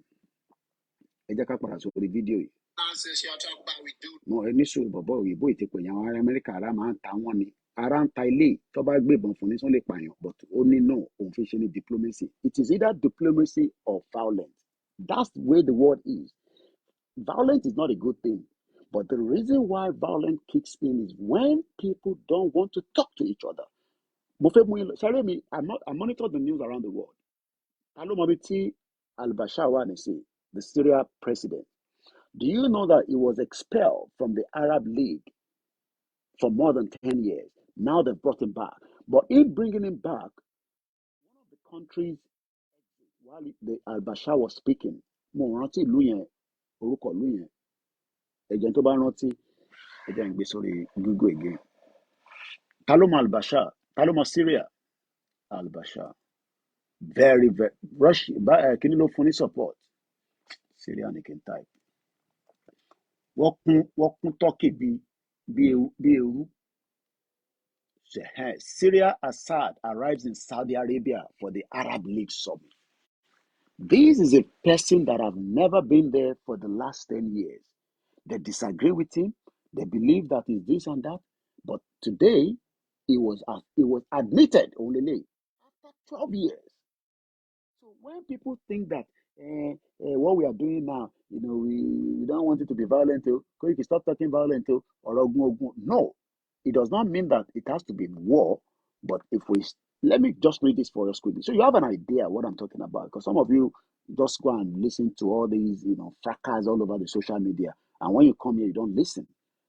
And to then Kokini, Patrick Wintoy is a diplomatic editor. Do you know how much this guy is getting from Guardian? Probably an average of 40,000, 50,000 pounds a year. but àwa dúpẹ́ pé ìtawà náà gbé dání you all mo sọ fún yín ẹ nígbàgbọ́ orúkọ Koiki àtàwọn Koiki Media team mo kí mọ́mí wa Fọlí Crown àti Yusuf Ahmed gbogbo náà ni mo kí. Let's listen to this. Let me pull it up a little bit. Bashar al-Assad tells Arab League he hopes his return marks a new era of peace. I want you to take note of that. So whether Nigeria breaks peacefully or not, in the future we will resolve whatever crisis. We cannot deal with everybody straight away, but we are just pleading to people that are not with us now. Think about the future. Tinubu is there now. Okay, fine. 8 years, Tinubu is gone. Then what happened after 8 years? Let's read this further. Assad is attending the summit in Saudi Arabia after 12 years outside the bloc over the Syrian civil war. Oh my God. Good night, all. See you on Tuesday or other days. Okay, Mr. Moses Olaniran Odaro. Waris, you know to me, Bashar is a smart guy. Hold the power here. Syria is completely destroyed. Economic wise, America blocking they can't do any business. America can do that as well when Nigeria breaks. Only the power in Lori, for Nigeria, like UK can do that. They will use what they call economy to kind of impoverish us more. That's if this situation doesn't get resolved amicably. And I'm sure you all know the meaning of amicably. That means we have been able to do it peacefully without any war. If we go to war and the war is not backed by the West, especially the G7 that is currently, and I'll tell you, before we come back to al-Bashar, let me just give you the list of the G7 countries that we have. So the G7 countries, in case you don't know them, let me tell you. So according to what we know, the G7, the role as host, also known as the G7 presidency, rotates annually among the members countries in the following order.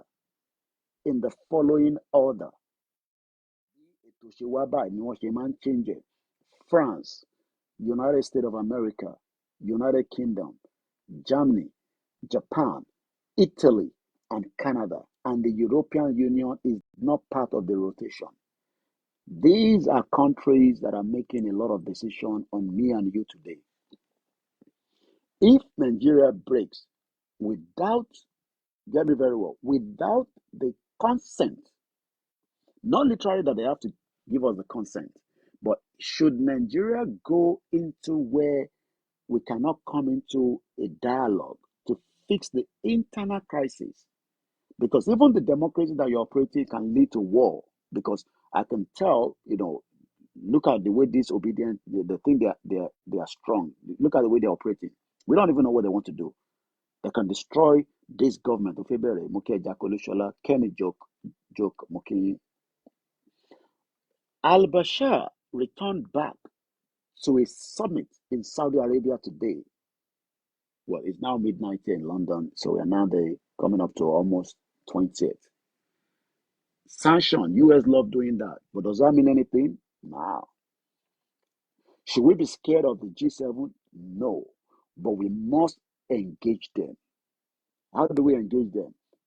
By now, I believe that we should have a representative traveling to Japan with those kind of events. We might not literally see them. You think seeing these people is easy. No, but you will be able to meet people around there, the journalists or those that are traveling there, and we can continue. We need to keep the dialogue table open.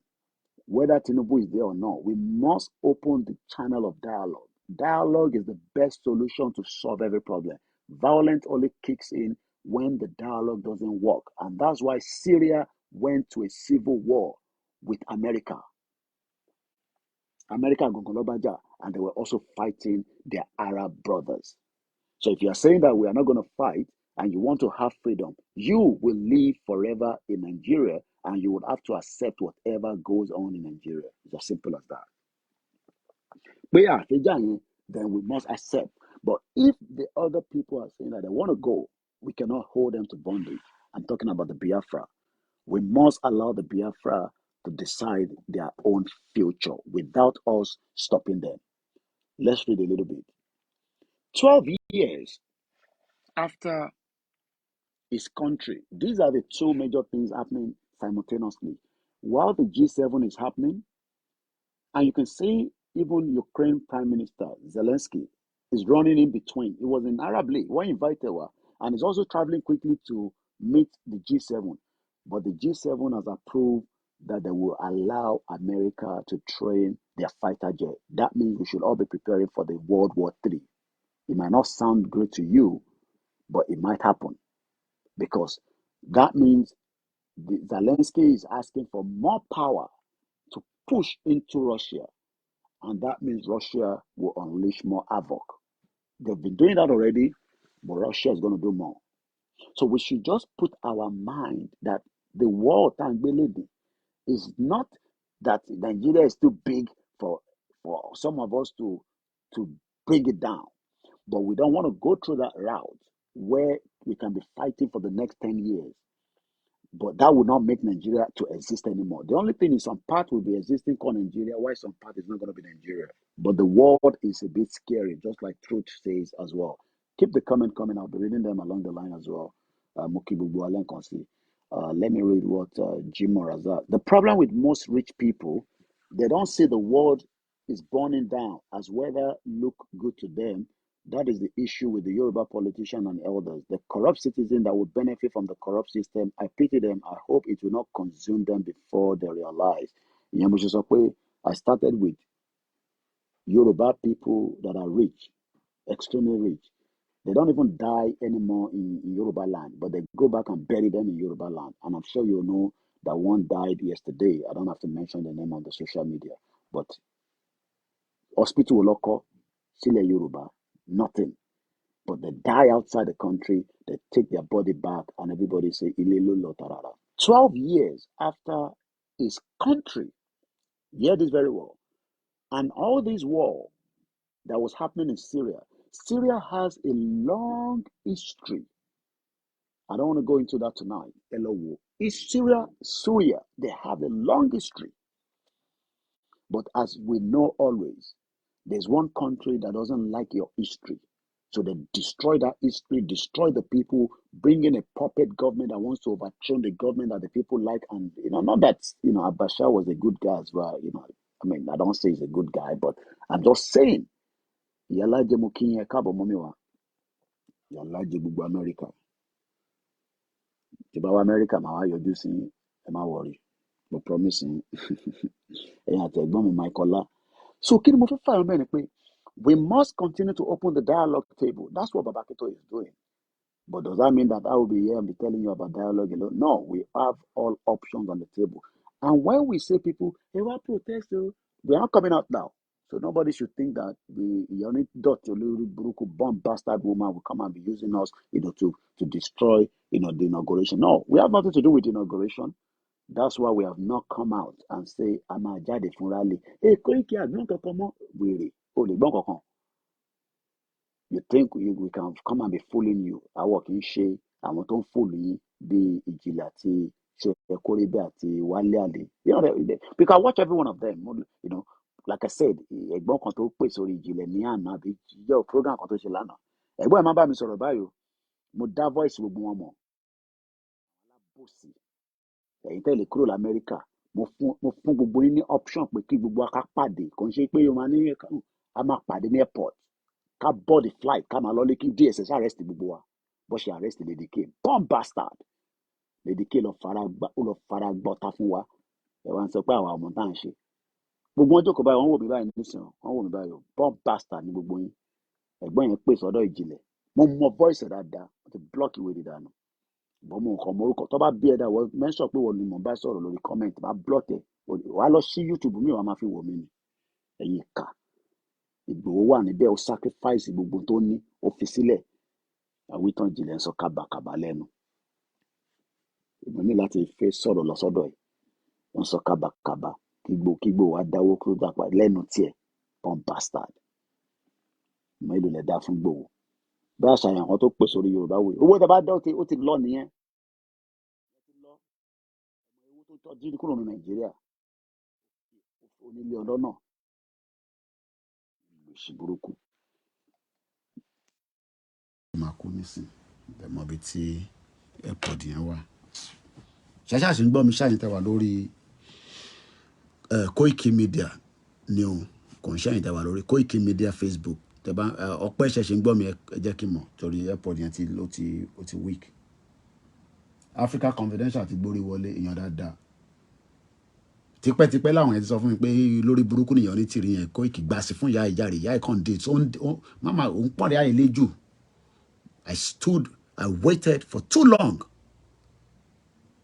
tó bá bí ìyá onítìrì dà kó jáde kó ṣe program lọ́dọ̀ ṣọ́ ẹ̀ kó rí bẹ́ẹ̀ máa destroy ẹ̀tàn délẹ̀ ni Android 29 bí èyí dára ṣe sọ kò ní dá fún gbogbo yẹn tẹ́ ń follow nonsense tán sọ à ń sọ fún yín pé kẹ́ ṣe sùúrù ẹ̀yin mọ̀ tán pè ní international relationship ni kò tẹ́ ń ṣe Koiki Odùduwà ni mo tẹ́ ń sọ KOIKIMEDIA gangan wọ́n dẹ̀ ti dá mi lọ ẹ ṣé jàre ìyàwó Abe Williams ẹ rò pé mò ń ṣeré ni pump bastard woman ọ bẹ̀ mí títí lórí program bó ṣe ń destroy ẹ̀ níjọ́ náà lọ́hùn táwọn media ti tètè rí ọ́ ti gbàdánù mo ní káwọn yẹn máa lọ dáwó sómìnira àṣefàbò ni àwọn sọ pé èyí tán tó sí mo tẹ̀ pé wà ń bẹ̀ èèyàn dáadáa àwọn tán wọ́n ní kígbò wá dáwó padà owó kọ̀wò ni okòwò ló máa dáwó mo ní kí gbogbo wa ká ra tíkẹ́ẹ̀tì Ògúnríbidó kò ní bàjẹ́ fún ẹ ẹ̀gbọ́n yẹn náà ò gbúrò mi bí mo ṣe sí nínú Yorùbá Nation World Media pẹ̀lú wọn tí mo bá wọn ṣe meeting ẹ̀gbọ́n yẹn tún pè mí lánàá ó ti dànù nísìn àbúrò mo ti mọ ẹ̀gbọ́n Fatai Ògúnríbidó kò ń ṣọ̀rọ̀ 20 years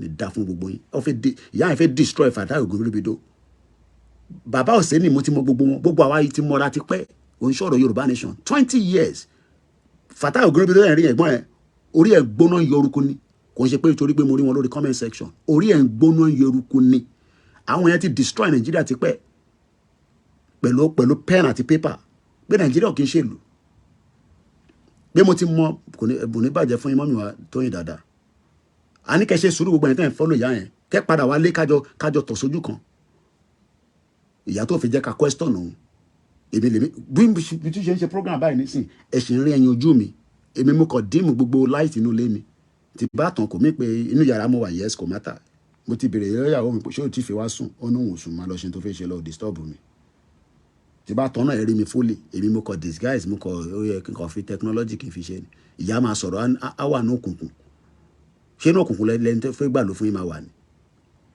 adẹ sọ fún yín pé kẹ́ ṣe sùúrù bẹ́ẹ̀ ni she will end up destroying herself ní nǹkan tá à ń bá bọ̀ yìí ẹ jẹ́ fi tẹ̀ sẹ́gbẹ̀ẹ́ mo fi distracted 12 years ẹ padà jẹ́ ká padà Japan là ń sọ̀rọ̀ ẹ̀ lọ́wọ́lọ́wọ́ a dẹ̀ ti fún wa ní date and time there was a war World War II was 1945 that's about 87 years lápè Ọlákúnlé rán mi létí again 87 years ago Japan today is more stronger than the bomb bastard Nigeria that we have been there for the last 100 years.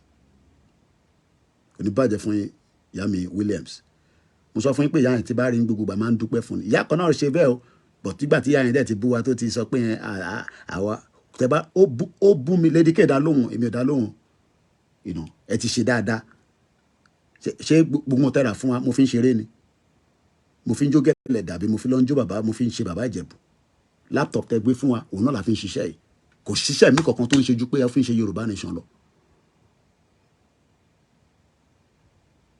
Olayomi, that senior man Ogunribido was an ardent supporter of Mama Onitiri. Oh no, ni mo sọ sẹ nígbà kan nìyẹn. Ṣé bí gbogbo èmi ò ṣe ardent supporter Ìyá Onitiri ni. We thought we were on the same page. Àwọn ló ti kọ́kọ́ jáde ló ti gbà sí fún ìyá yẹn. Ìyá Ogunribido tẹ́ ń sọ yẹn. Ogunribido would love going to everybody's program and talk there because most of them pé àwọn àgbà journalist àwọn àkọ́ṣẹ́ lábẹ́ wọn díẹ̀ ni. Inú ilé wọn báyìí kọ̀mpútà oríṣiríṣi orí ẹ̀ bí orí ó ń ṣiṣẹ́ bí aago ni because we are all passionate about what we are doing but not knowing that this woman was just there to destroy the movement àdẹ̀sọ fáwọn èèyàn ní pé àmọ́ tá à ń sọ ṣé èmi ni mo wá ń destroy movement ni àwọn lèmi ò dẹ̀ mọ́ tán pé movement is a tabagba Yorùbá country we must continue to vet whoever is going to be there that is the structure that is what makes the country works. How can Buhari be in London? Oh no, tó yín ṣe. Ẹ̀yin òṣìwò ló ń tún ṣe. It's all disguise. It's all propaganda. Why was Buhari outside the country when they were killing American consulate? Have you thought about that? What is the propaganda? Most of we are not in support of Tinubu. Tó bá gbégbé say tó ṣe anything, Tinubu will destroy Nigeria himself. Ní nǹkan tó ń bọ̀ yìí. Oh yes, he has. And now Baba Fatai Ogunribido, àwọn yẹn ti realize. When did you see Fatai Ogunribido going to show Ekoribe anymore again? Those ones even realized before me. I was part of the late comer. Because people were waiting for Koiki to speak out. But there were so many things. Only a pé ó ń bá Igboho sọ̀rọ̀. Igboho yẹ kí Igboho jáde kó sọ̀rọ̀ ni. But I feel lọ síbẹ̀ lálẹ́. America do are distracted. But I'm just responding to, my brother there, Jakolushola. Russia and Iran saved Syria, Bernie, president life for the past 12 years. So when the fight starts in Nigeria, trust me, there will be some countries that will support. But we must continue to open the channel of dialogue. We must never close the channel of dialogue. Whether Tinubu is there, whether our Yoruba politicians are there, we must continue to open the... One go on now. Okay, wọ́n gbọ́ wa ní Bàbá Muyideen Bello dìde tó lọ sí Benin Republic. They're listening. They know the power of Intagbedani. What they mock with, there's only one man. Kábíyèsí Elédùmarè. Kò ń ṣe pé tẹnu. Tí Ìgbòho bá gbé ẹsẹ̀ wọ Nigeria, that is the end of Nigeria. Finish. Finish. Òkú máa sùn ní, but a máa débi tá à ń lọ. Bí Ìgbòho bá gbé ẹsẹ̀ wọ Nigeria lénìí, that is the end, the final straw of Nigeria. But they don't want that to happen. They know. Wọ́n sì mi lọ sí Japan in 1984. Lára ìlú tí a ti lọ nìyẹn. Let's come back to Syria. So, yes, Fatai Ogunribido was a promoter of peace. He was looking for the peace, but we didn't realize that the peace we were looking for, that bomb bastard woman, was a waste of time. We spent too much time on her. We gave her everything, not knowing that she was just there to destroy the movement. She wanted to destroy láàrin méjì nísìn. Ó fi pé movement ẹ̀ máa kú. Ìbò bá wà lẹ́nu ẹ̀ ni. Mo lè sọ fún yín pé èmi ò níṣẹ́ méjì Yorùbá nation yìí. Tẹ́ bá ṣáà ti ń take care mi, ẹ̀yẹn fi tó kù sílẹ̀. Prince Adeola Mukinyi. To Langston, there is a city in Japan. Express road passed through a building. African Confidential. And when the world woman keeps shouting, Emi àti CSI ni, every session I was warning that she was using Igboho to validate herself against Baba and would eventually turn against him after. That is what happened. Yes. Kàn lo Igboho fi nísìn kò lè porúkọ Igboho àti Baba Akintoye olórí 1 olórí 2 kò bá pè mí náà lórí 5 olóṣì woman bomb bastard kò ní dá fún níbi tó bá wà Ogunlákayé máa wọlé pa ni bẹ́ẹ̀ ni mo sọ. 12 years after his country was thrown out of Arab League due to his bloody suspension of pro-democracy protests. Olórí burúkú náà ní as Bashado. But every country has their reason why they defend their own anyway. So, but like I said, ẹ̀gbọ́n ọdún sọ pro-democracy protest tó bẹ̀rẹ̀ ló fa ogun tó di 12 years. Mo kí ẹyí tán tó sìn. 12 years mo kí bàbá wa Ọlábọ̀dé Ayọ̀ Bámidélé, mo kí gbogbo ẹ̀yin èèyàn Olúwa. Mo kí Prophet Koleos, ó sì send audio kan sí mi. Koiki a máa jà ní mo ní mi. Èmi tí mo yẹ tẹ́lẹ̀ wọ́n ní láti sọ ìfẹ́ mi. Àkànbẹ̀ Ọlọ́run kó máa pọ̀ ni. But when you can pray títí, there is already disunity in Nigeria. Nǹkan kan dẹ̀ ló máa kọ̀ brew up níjọ́ kan. Arab Spring was started by somebody. One person burnt himself and the spring went all over. Tó bá ń bọ̀ bá mọ́ mi bọ̀, please. She's calling Igboho name as if they were in the same class. Olórí burúkú mà níyà yẹn. Ẹni tó bá fẹ́ sọ̀rọ̀ tó yẹ pé Jami Sapan lọ máa jọ connect pẹ̀lú Igboho kò Igboho báyìí rí. Ó yẹ jẹ́ ìdíwọ̀ tí mo kú lọ wá gbé wá fún mi. I wasn't going back downstairs. Yeah, I'm going downstairs. Ọmọ mi ni mo lè mọ mi tó bá mu kú. 12 years after his country was thrown out of the Arab League due to his bloody suppression. Ẹ̀gbọ́n kan tó lò dóònà àwọn òyìnbó ọmọ àdìmọ́ oyè yín nísìn. Bloody suppression of pro-democracy protests. Syria leader Bashar al-Assad has told a summit of the bloc that he hopes he hopes his return marks a new phase of peace and prosperity. ìdí tí Nàìjíríà ṣì ń jẹ́ Nàìjíríà ni pé kò tí ì sí sùúrùtù ni. If they refuse to listen to the dialogue, then we should go and all prepare our mind for 10 years of uncertainty in Nigeria. It will be painful. It will be strained. Some of us will cry. Some of us will, but eventually we will be all out. But if that is not going to happen, all our Yoruba representatives must prepare their mind. As Tinubu is coming in, they must prepare their mind that the exit of the Yoruba people must be their paramount at the back of their mind. Because if they are not thinking in that direction, if our people are not thinking in that direction, pé tá bá máa fi parí ìgbésẹ̀ tó ń ṣe lọ lọ́wọ́lọ́wọ́ nísìn, after 8 years, tá bá jẹ́ kí Hausa gba power padà, well, to lay sọ pé there will not be dialogue. Well, I mean, ẹ̀wọ̀n pé mi lóyìnbó mo wà, so I have to keep putting that along. Ká má bàa ní pé violent nǹkan ni mò ń sọ̀rọ̀ ẹ̀. Èmi náà ti mọ̀ pé dialogue yẹn, but like I said, intelligent man lèmi. Èmi tẹ́mi add dialogue mo reasons mo ṣe ń sọ bẹ́ẹ̀. We must open the dialogue conversation. But ó kù sọ mo kí mọ́mì wa Yétúndé Olúkọ̀yà mo fi tọ̀tọ̀ dárúkọ yín. Deja vu mo kí 8F9 team mo kí yín. Àti gbogbo ẹ̀dẹ̀ ti wọlé. King AY Pompey mo kí yín. I hope it's not the AY tó máa ń ṣe comedy. Pé èmi náà ti di big boy nìyẹn tí AY wá ń jókòó wo program mi. Àwọn yẹn ti jẹ pay dáadáa. Ṣùgbọ́n àwọn èèyàn ní jẹ́ kí Nàìjíríà kó pín. You think AY tó ń ṣe program yẹn máa jẹ́ kí Nàìjíríà kó pín. Basket dáadáa àwọn èèyàn fẹ́ kí Nàìjíríà kó pín. Because ṣebí tó ń gbọ́lọ́pàá káàkiri tó ń move wọ́n ṣe big boy. No. When we have a society that is working, so not to stay too long on that, a smiling Assad received a warm welcome in Saudi Arabian city of Jeddah, voicing hope in his first summit speech since 2011. Freedom is not gotten on a platter of gold. And this is why we are saying to our people that as much as nobody wants AY now obedient, Obi only wọlé sound waste time around one, Obi ko Obi ni. Not care about. So ẹ jẹ́ ká gbọ́ bọ̀bọ̀ ilé nǹkan sí without no interruption now. All this nonsense, homelessness, and all this other garbage y'all talk about, police violence and all this stuff, don't nobody care about that. Don't nobody real care about that. We care about our reparations. And we have to put white people on notice that we want our reparations. That our foreparents and us, we didn't work for free and underpaid and all this nonsense. And the white folks get away with it. And they talk about the great city they're building. No, we want our reparations. $3 million per person. $3 million per person right here in this city. That's the only thing black people got to care about. All this other little nonsense y'all talk about, we do not care about. Ṣé rí pé èmi nìkan kọ́ ni mò ń bínú lágbàáyé. Àwa tá ń bínú àpọ̀. But burúkálukú ṣe ń bínú ọ̀tọ̀ọ̀tọ̀ ni. Àwọn Jamaica ń bínú. Jamaica náà wọ́n fẹ́ king mọ́. Ìtàwọn ṣe pẹ̀lú king ti tó. Ìtàwọn ṣe pẹ̀lú ìyẹ́ ti tó. Àwọn fẹ́ king kankan mọ́. But one thing is, Sanki Mukie, we must not lose hope.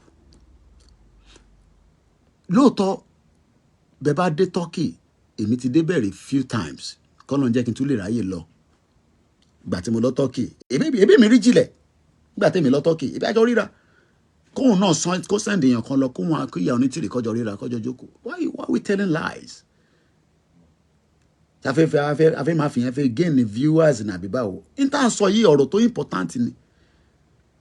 Jáde ó ní kí lẹ́nu ẹ̀ pé kí Igboho wá dáwó padà. I was shocked when I heard that. I couldn't believe it. Yeah, adẹ̀ tí jọ ṣe so many other things. Kó tẹ̀ tó di pé Igboho wọlé tí kò ṣe máa sọ lórí social media. I'm talking about ìjìnlẹ̀. Nípa pé ká prepare ọ̀rọ̀ Yorùbá nation náà ni. Wọ́n ní kí Igboho wá ká wá dáwó padà. I don't get it. Let's leave that and come back. I'm flow ni, so mo kàn lọ in and out. African confidence. Yeah, who the hell said that? Ìjìnlẹ̀ mani. Ìjìnlẹ̀ Marcus ló ní kí Igboho wá dáwó padà. Mo gbọ́rọ̀ ẹ̀rí sá. Igboho la wá fi ń ta yín báyìí. Igboho ṣá. Owó bàbá dá mi. Bẹ́ẹ̀ni, mo lọ sọ́dọ̀ Máyégún kan tó wà ní Scotland.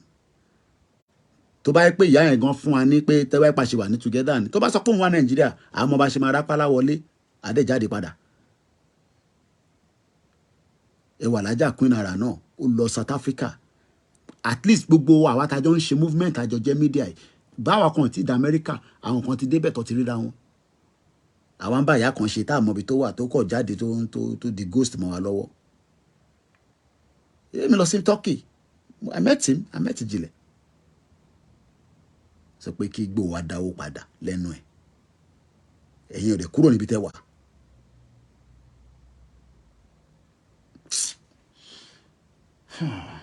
Benny is mad. Can he resurrect the people who got killed at Igboho's house? Can he refund Igboho all the properties the DSS damaged? Ṣé yẹn àní àtẹ̀yìn sọ pé Igboho left ṣé mọ̀ pé freedom ẹ̀ àti hold the freedom Igboho nísìn because he cannot enjoy his freedom that he has before just as a lot of us as well. Àti restrict Igboho has restricted Igboho àtẹ̀sìn move káàkiri díẹ̀díẹ̀ Igboho not that he cannot move around but ó kọ̀ wọ́n pé kó o má kọ̀ tí ì dá Ìgbòho lẹ́fín ṣeré yìí. Oh my God. Anyway ẹ̀mí àyíká tó mọ́rọ̀ ìgbàlódé ọ̀dọ̀ chief lálẹ́ Ìgbòho òkú máa sùn ní bọ̀dé náà fẹ́ máa tètè jáde wọ́n pé Mandela ní terrorist ni tó bá yá èrè Ìgbòho gan máa wá rìrẹ́tẹ̀ síwájú nọ́mbà 10 Downing Street iwájú nọ́mbà 10 gan la máa náà fẹ́ sí nígbà tí wàhálà bá dé. How do we let's come back to the reality. Mr. Koiki, good morning, sir. God bless Igboho, sir. God bless Olayomi Koiki. God bless you too. Visionary thinking Yoruba Nation Stock Exchange. Ẹ̀rẹ̀ àwọn ẹ̀tí ń ronú gidi. Bó jẹ́ ká máa ronú yẹn. Ẹ jẹ́ ká padà sí G7 àti Japan. Ṣé àwọn àwọn G7 yẹn? How do we engage them dialoguely? Ṣé mo tàbọn báyìí? Or diplomatically? Or whichever one. Ijile, go and meet who is broadcasting for, as Koiki always meets CSI. The G7, whether we like it or not, they have influence in the world of today. But gẹ́gẹ́ bí àwa tá à ń sọ pé a fẹ́ òmìnira Yorùbá, kò ń ṣe òmìnira jágbajàgba tìyá yẹn o. Àwa tá fẹ́ dá dúró, tá fẹ́ kúrò ní Nàìjíríà. Báwo la ṣe lè make sure pé àjọṣepọ̀ àwa àtàwọn G7 country àti European Union kò European Union wà pẹ̀lú wọn ọ̀nà wo la lè gbà. God go punish Èyí Tinubu that $11 million he go waste. Àní ilé yẹn wà ń bẹ́ẹ̀ nísìn ibi mo lọ bẹ́ẹ̀ mo tún máa ṣeré lọ́jọ́ kan unannounced ẹ mọ̀ káwa journalist ìjọ tí mo lọ ìyàwó mi nígbà tí mo ti tẹ bọ́sà wọn ní dá mi lóhùn ìyá mi ti wá máa lọ mo ti mọjọ́ ti máa lọ bọ̀ mo ní jẹ́ kí gbogbo yín gan mọ̀ mo fẹ́ mọ àwọn tó ń wọlé síbẹ̀ tó ń jáde níbẹ̀ àárẹ̀ àwọn tó máa lọ máa táyé dìbò ibẹ̀ $11 million kọ́ páàkì síbẹ̀ G7 àti G20 Waris tó wá di G20 mọ́ ọ̀nà wo la lè gbà kí la lè ṣe Àkàlàmàgbò TV mú kí bàbá ẹ káàbọ̀ Ìjìnlẹ̀ disappoint wa gan kí ni wọ́n sọ lọ àwọn ìlú tá à ń sọ yìí gbòógì ni wọ́n. Ìyá wa ní the day Oshawa came out of exercise in the afternoon, a lot of people came out to see him. He told me there was an accident as well, so he changed the time. Osha, okay. The day Osha came out to exercise in the afternoon, a lot of people came out to see him. Osha. Ànábì tiwa nìyẹn. Báwo la ṣe lè ní constructive presentation ẹ̀yin tẹ́ ní làkàyè là ń bá sọ̀rọ̀ ní sí mo fẹ́ ká farabalẹ̀ gbọ́ bíbá. Báwo la ṣe máa ní a very deep constructive argument gbé síwájú àwọn G7 àti G20 ẹ káàbọ̀ grandma wọn ní àdúpà gbọ́lá pé àwa Yorùbá tí a wà nínú Nàìjíríà àjọṣepọ̀ wa àti Nàìjíríà kò fẹ́ dá mọ́ bó ṣe mọ̀ pé àwọn G7 náà mo máa sọ pé bọ́ ọmọ Yorùbá lẹ́ni tó wà mẹ́rin nísìn just for argument's sake but n kò fẹ́ béèrè ẹ̀yin tẹ́ ń gbọ́ wa lálẹ́ nísìn àwọn G7 àti dárúkọ wọn lẹ́ẹ̀kan, they are very powerful. Mo fẹ́ lé ní àwọn náà ni the same people tó wà under Security Council. Russia nìkan ni kò sí pẹ̀lú àwọn G7. Russia àtàwọn West kẹrì ìjà tó ń lọ lọ́wọ́lọ́wọ́, ìjà tó ní tán lẹ̀ ni, ìjà yẹn ò ní tán. Mo ṣeré ìjà tó ń lọ lọ́wọ́lọ́wọ́ nísìn pẹ̀lú China àti China ò bá wọn dá sí.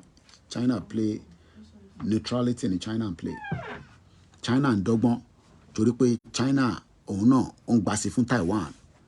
Ẹ kálẹ́ mọ́mí wa, ẹ káàbọ̀ mà, Ọlọ́run bá wa pẹ̀lú gbogbo wa. Àárín ọmọ Yorùbá ò ní dàrú. Dúpẹ́ onídọ̀tí tó fẹ́ dá àárín gbogbo ọmọ Yorùbá rú torí mò ń gbọ́ tí ìgbà tí Yorùbá wòye sọ pé even the little 1% tí gbogbo àṣẹ ọ̀rá manage 1% yẹn àtútù wà divided, but it's okay, it's part of life. Àwọn tó máa kọ̀tàn lọ́ máa kọ́ dáadáa. Ẹ̀gbọ́n mi ọmọ gbọ́ láwọn ní Russia and China are not included bẹ́ẹ̀ mọ̀ mọ́. But what I'm trying to say is the G7 gangan nísìn báwo la ṣe lè ṣe, ọ̀nà wo la lè gbà, ìgbésẹ̀ wo la lè gbé. Àwọn tó mọ làákàyè diplomatic language wọ́n ní constructive consultation dialogue. Kò ń ṣe pé bí mi ṣe ń pariwo èèyàn kan ní wọ́n lè má gbọ́ bí mi ṣe ń pariwo èèyàn bó bá dìjà lọ máa gbọ́ tèmi, but for now Koiki who is KOIKIMEDIA MI5 máa mọ̀ mí fẹ́ bí a mọ̀ mí, but ìgbà tó ti rí pé nǹkan tá à ń ṣe okay kí ló ń sọ ṣe pé ó fẹ́ blow America nànànà eléyìí gbèsè gbẹ wá ti tètè ọmọ scale wa down ni kí ló ń sọ níbẹ̀ yẹn. Wọ́n ní technology yẹn tó máa lọ within tí computer tó fast within the split seconds ó ti mọ tí mò ń sọ níbí báyìí, ó ti wo comment gbogbo wa, ó ti vi ìyá dáadáa mọ́mí wa comfort ológun jà. Mo mọ̀ bí ẹ ti wọlé ti pẹ́, mo ní a máa need the fundraising kan fún Koiki lágbára Elédùmarè. So kí gbogbo yín ẹ bá ń fi sọ́kàn, wọ́n ní tó bá ń dùnyàn lọ́kàn èèyàn gbọ́dọ̀ sọ kó má di pé mania Koiki ò bá dẹ̀ ti sọ fún wa náà kò bá má rí bẹ́ẹ̀ yẹn. So Tuesday the latest bẹ́ẹ̀ tó bá ní Koiki mo ní jẹ́ kó pẹ́ àmàṣe lọ́bẹ̀. Má dá jìlẹ̀ lóhun tó ń gbawó fún onítìrì tó wọ́n ń sọ jágbàjàgbà nísìn. Ẹ̀yìn ẹ̀ níbẹ̀ nísìn ló gbé òmìnira sí tó ń gbawó sí.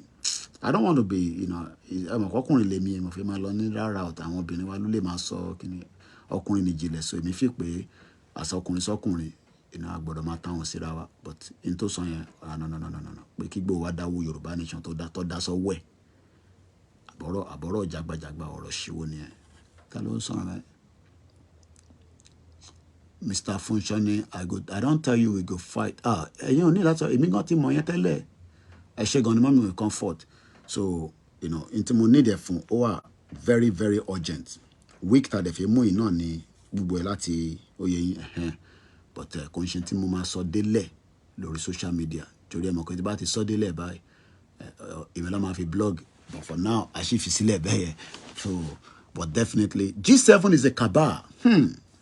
Ẹ̀yin tẹ́ ní làákàyè ẹ jẹ́ kí ẹ̀yin tẹ́ wà lórí KOIKIMEDIA ẹ jẹ́ ká change phone yẹn ká lè gba call torí pé àwọn phone batteries yẹn ó dàpọ̀ ṣì ń hold dáadáa. So laptop nìkan ní YouTube àti MixLR. Mo kí ẹ̀yin tẹ́ wà lórí MixLR lẹ́ẹ̀kan jẹ́ tó ojú yín bẹ́ẹ̀ lórí mo ka comment. Without war freedom is not possible. Bẹ́ẹ̀ ni mo kí ẹ̀yin mẹ́wàá tẹ́ wà níbẹ̀. MixLR is just like it's much cheaper. So ẹ jẹ́ kí end ẹ̀yin tẹ́ wà lórí Kunle 16 mo kí gbogbo yẹn gbọ́n mi dáadáa. Emeka Odidi. I'm going to end the Koiki Instagram, but I'm going to start it with another phone because I want to open the phone line now where you can all communicate as well. Ọpẹ́ change pin number yẹn kẹ́ fi number síta torí mi gan mọ number yẹn lórí. So ẹ̀yin tẹ́ wà lórí Instagram KOIKIMEDIA, I'm going to end that but start with a different phone. So let's take calls. And ẹ máa ká divert the conversation wa ká digress. This ti sọ fún wa lẹ́ẹ̀kan constructive proper dialogue. How do we present it to the G7 or G20 or even Russia and China, even in the midst of their own selfish interests in Nigeria? The line is open now. If the number sit out, diplomatic lobby, especially with Russia Federation, is highly likely and possible. In fact, the BRICS will be highly likely to approach and lobby. Àmọ́ pé lobbies iṣẹ́ kan ní l'America táwọn kan máa dẹ̀ ń gbọ́wọ́ lé lórí àwọn olówó tá a fẹ́ find a body.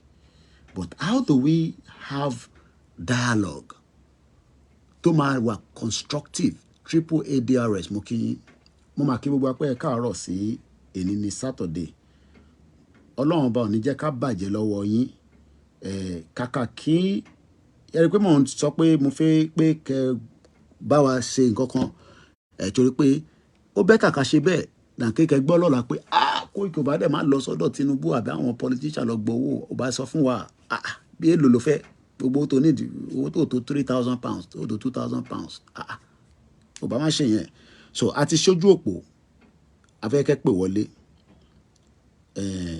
while I'm still reading the comments mo kí gbogbo ẹ̀yin organization kankan tí ẹ̀ ń gbìyànjú how do we push the message to link sọ pé I prefer Russia to China no ẹ má ká sọ pé I prefer kan we want to gbogbo wọn la fi bá sọ̀rọ̀ tó bá la ṣe àbáyọ̀mí mo kí gbogbo wọn pátá la fi bá sọ̀rọ̀ àfi fihàn kan sílẹ̀ bàbá tẹ̀tí ń bá wọn sọ̀rọ̀ tẹ́lẹ̀ kí la tún lè yàtọ̀ sí pé èyí táwa ń ṣe níbí báyìí because tá a bá náà fi ṣe diplomatic ní bí a máa ní àwọn kankan débi pé irú àwọn event ọ̀ṣẹ́ yẹn nísìn ẹ má bínú ẹ̀yin tẹ́ wà lórí Koiki you didn't miss too much so I brought you back in quickly the line is open for anybody to call but ẹ má pe nọ́mbà tó end pẹ̀lú 979 studio number nìkan ní kẹ́pẹ́ ẹni tó bá máa dá sọ̀rọ̀ we must do more from the diplomatic side of things not meaning that it's going to give us the final or each result because àwọn kan fẹ́ ọ̀rọ̀ bí ìjà àwọn kan like it so but again we want to push everything hello caller ẹ ti wọlé. Hello Mr. Koiki. ẹ kálẹ́ dáàdi wa ẹ kálẹ́ sà. ẹ kọjọ mẹ́ta. ọjọ́ kan pẹ̀lú. mi ò gbẹ rántí èèyàn tó ń sọ̀rọ̀. moment tó ń sọ̀rọ̀ ọlá ló ń sọ̀rọ̀ but mo kàn tí pick voice dáadáa ẹ̀bọ̀ ọlá lẹ́nu tó ń sọ̀rọ̀. Yeah, we were fooled by that evil woman, you know. You could remember I called you last year. I gave you some information. Tá a rò pé bóyá ìyá ẹ̀ bóyá ó gbé nǹkan gidi wá yìí, you know. I'm very disappointed. ẹ̀gbọ́n mi máa bínú ṣé mọ̀ pé even as much as bá ṣe jọmọ Yorùbá ẹ̀ there's something they call sorry she can still come out and say I'm sorry òun kò rò pé but she still keeps on going on as if. No, she doesn't have anything and wọ́n ti gbé àwọn èèyàn ti ní expectation tó high so kò mọ bó ṣe lè ó kàn dá sí rough ó pé you know what they just kọ́ máa ráṣìírí mi jẹ́ kí n parọ́ mọ́ wọn wọ́n ti ṣe lálágídí. Exactly. Tó bá jẹ́ kó lẹ́ni tí ó máa seek for peace because ó mọ̀ pé òun ò lè dá ṣe. Country là ń sọ yìí. She needs us, right? Pé tó bá yẹ kó rí o nǹkan tó gbé dájú tó bá yẹ kó rí ó nídìí wa. Because kò lè dá ṣe. So láti má jẹ́ kí nǹkan bàjẹ́ ó yẹ kó seek for peace tàbí kó appreciate peace pé ókè nǹkan ti rí báyìí ó ti rí báyìí òun ti try òun dẹ̀ ti fail. Ìnáwó láti má yẹ kí gbogbo wa fail okay ẹ jẹ́ ká seek on the round table. Òun ti ṣe mistake ẹ̀yà dialogue. But she's not genuine. Okay ó kàn ń dàrú pé you know what kàkà kíkó má jẹ ṣèṣe. ó dẹ̀ wọ́n kó òun tẹ̀lé àwọn gullible people they don't know how diplomacy works. Ọ̀nà ìgbà country báyìí ìjà àbá ọ̀tá wa ṣe. Ọ tún bá wa jà àwa ló tún bá jà. Tinubu bá a ṣe láìkẹ́ yẹn àbá jókòó. Àníṣe mo sọ níbi bá nítorí pé gọ́ọ̀mẹ̀ntì. Àbá jókòó a ní nǹkan tá a lè fi bá Nàìjíríà gọ́ọ̀mẹ̀ntì jà. Àtọ́bẹ̀ ẹ̀rẹ́ tí gọ́ọ̀mẹ̀ntì náà ní last year ní fún ẹ má bínú fún military ni military là ń sọ yìí. A fẹ́ jà ó pé a fẹ́ jẹ́ kó dàrú èèyàn kan gbọ́dọ̀ máa finance wa. Tá a dẹ̀ lówó yẹn. Ṣé tẹ $50 $100 tó ń dá tó ń sunkún káàkiri ìgbòho ti gbówó lọ ìyẹn ló fi bá country. Owó táwọn ọmọ mi kan fi ń gba private jet tó fi ń ṣe fàájì lọ síbi kan wàhálà ẹ̀. America ti ná almost $150 billion within a year from Ukraine. What is in North? From Ukraine. Within a year, $150 billion, just America alone. Oh. Nigeria. The $1 billion. Nigeria. They are so gullible. I don't know. It's so embarrassing. And now, cut is a point to come on,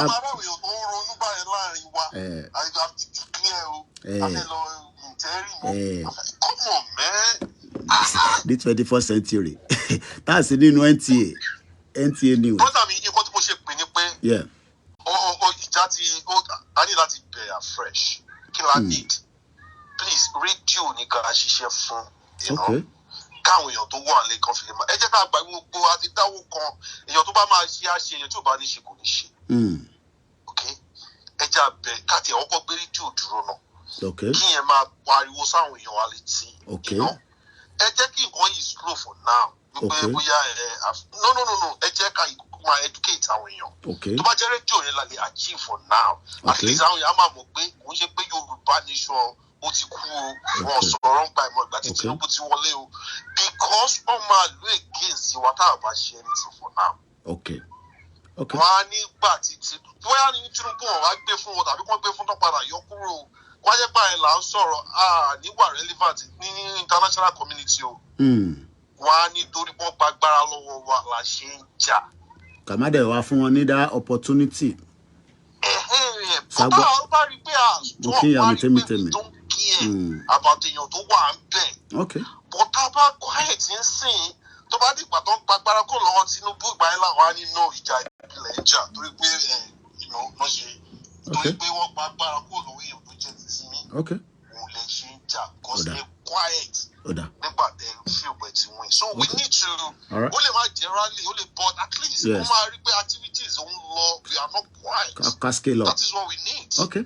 That's a very good point. I think the radio issue has been popping up. What we need to do now is, rather than just as a one body now, because we learn from mistake, we look at radio and we see how we can bring a strong committee within, or even if it's going to be within all the media, so that my brother, if you can handle the radio issue, all right. I will not support. We should join with YSDM. Let them do their own thing, and then we can just set up. Okay, be in charge of the radio. All right. I still thank you all for the trust you put in us, because even people were surprised that I end up collecting that money and then drop it to somebody else. They were like, "Koiki, it's a mistake. Yeah. Yeah. All right. So I will look more. The same person to face more. I might just become more wider view, and then we see what we can do. So even if it's just something to kickstart. If you do 2 hours program in a week, mix match. Yeah. 2 hours. Yeah. You understand? Yeah, mix the match. Activities will continue. Okay. And all right. We are not quiet. Still, you only slow. But we are not quiet. I can assure us that I will look into that. Like I said, it's been popping up again, and I think it's a good point. We can't do anything without the message filtering through properly. We will work on that. I can assure everybody. Thank you so much. Mo dúpẹ́ fún ẹ̀yin tí ẹ ṣe fún wa ní these backup pé Koiki, forget it. Amamanawo náà ni. And we will do something which will work a little bit to see how we can get that up and running. What in the can mix it with YSDM or any other Yoruba world media. Just come out and say you can do it. We will support you, and if we still have to be funding it, we will do it. Good. At least we'll then open it up. Comfort now. Very right. Radio issue can be managed from this platform only, please. Okay. We will work on that.